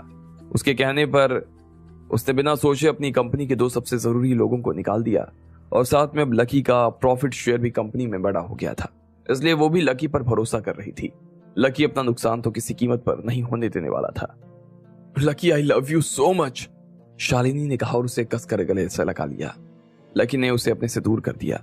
शालिनी उसके कुछ ज्यादा ही करीब आ गई थी। चलो भी काम करते हैं। और वो लोग सीधा रिसर्च एंड डेवलपमेंट ऑफिस की तरफ बढ़ने लगे। वहां पर पहले से ही उन्होंने वाइन से जुड़े ढेर सारे इंग्रेडिएंट्स लगा कर रखे हुए थे। वो ना सिर्फ भारी मात्रा में थे बल्कि उनकी क्वालिटी भी काफी अच्छी थी। लकी उन सब इंग्रेडिएंट्स के बारे में पहले से ही जानता था। आश्रम में सिर्फ लड़कियां रहा करती थी और कभी कभी वो उब जाया करती थी। ऐसे में उनका मन बहलाने के लिए वैद्य जी वहां पर वाइन्स बनाया करते थे ताकि सब लड़कियों को अच्छा महसूस हो। इधर लकी ने भी उन सब इंग्रेडिएंट्स को ध्यान से देखना शुरू कर दिया। जब वो काम कर रहा था तो शालिनी उसे परेशान नहीं कर रही थी। वो बस चुपचाप लकी के साथ चलती जा रही थी। उसने उसके लिए कुछ खाने पीने को भी मंगवा लिया था, लेकिन लकी का ध्यान इस वक्त सिर्फ काम पर ही था और शालिनी का ध्यान लकी पर। लकी के मुकाबले वो ऑयल प्रिंस उसकी नजर में कुछ नहीं था। लकी उस रात सो नहीं पाया। वो कम से कम 6 घंटे तक काम में लगा रहा और आखिर में उसने वो वाइन बना ही ली जिसका उसने वादा किया था। ये तैयार है। सुबह के 8 बजे लकी ने शालिनी को जगाते हुए कहा। वो अपने ऑफिस में सो चुकी थी। लो इसे ट्राई करके देखो, लकी ने कहा। शालिनी ने उसके हाथ से ग्लास लिया और उसे चख लिया। लकी ने भी उसके ग्लास में से 1 चम्मच वाइन निकाली और उसे टेस्ट कर लिया। जैसे ही वो वाइन उसके पेट में गई और घुलनी शुरू हुई तो दोनों के शरीर तरंगों से उठने लगे। वो 100 साल पहले कैसे हुआ करती थी इसके बारे में उन लोगों को कुछ भी याद नहीं था, लेकिन अब तो वो शानदार लग रही थी। अब आगे क्या होने वाला था? क्या लकी और शालिनी इस वाइन के दम पर फिर से कंपनी को खड़ा कर पाएंगे या फिर उनकी जिंदगी में कोई नई मुसीबत आकर खड़ी हो जाएगी? आपको क्या लगता है? क्या होंगे इन सभी सवालों के जवाब? कमेंट बॉक्स में कमेंट करके हमें जरूर बताएं और सभी सवालों के जवाब को जानने के लिए सुनते रहिए इंस्टा मिलियनेयर सिर्फ पॉकेट एफएम पर। लकी जैसे ही वहां से निकलने वाला था कि इतने में शालिनी के ऊपर और एक मुश्किल आन पड़ी थी। जयती ने उसकी रेसिपी को सोशल मीडिया पर डाल दिया था और अब उसकी वाइन की रेसिपी सब लोगों को पता चल गई थी। ऐसे में शालिनी के पास अपनी कंपनी को बचाने के लिए कोई रास्ता नहीं बचा। वो हार के कगार पर आ गई थी, लेकिन लकी उसके साथ खड़ा था और उसने शालिनी के लिए एक नई रेसिपी से वाइन तैयार कर दी। रात भर की मेहनत के बाद जब सुबह उन लोगों ने उसे चखा तो उनके शरीर में तरंगे उठने लगी। शालिनी, जिसे अभी तक बहुत ज्यादा नींद आ रही थी, वाइन पीते ही उसका दिमाग खुल गया और उसकी सारी नींद उड़ गई। बहुत अच्छी वाइन है, मैंने तो कभी ऐसी वाइन चखी ही नहीं थी। दुनिया में इस तरह की वाइन भी होती है? उसने लकी की तरफ देखते हुए पूछा। लकी उसकी बात सुनकर मुस्कुरा दिया। शालिनी भले ही बिजनेस में उतर चुकी थी, लेकिन उसे भी इस बिजनेस की बहुत ज्यादा जानकारी नहीं थी।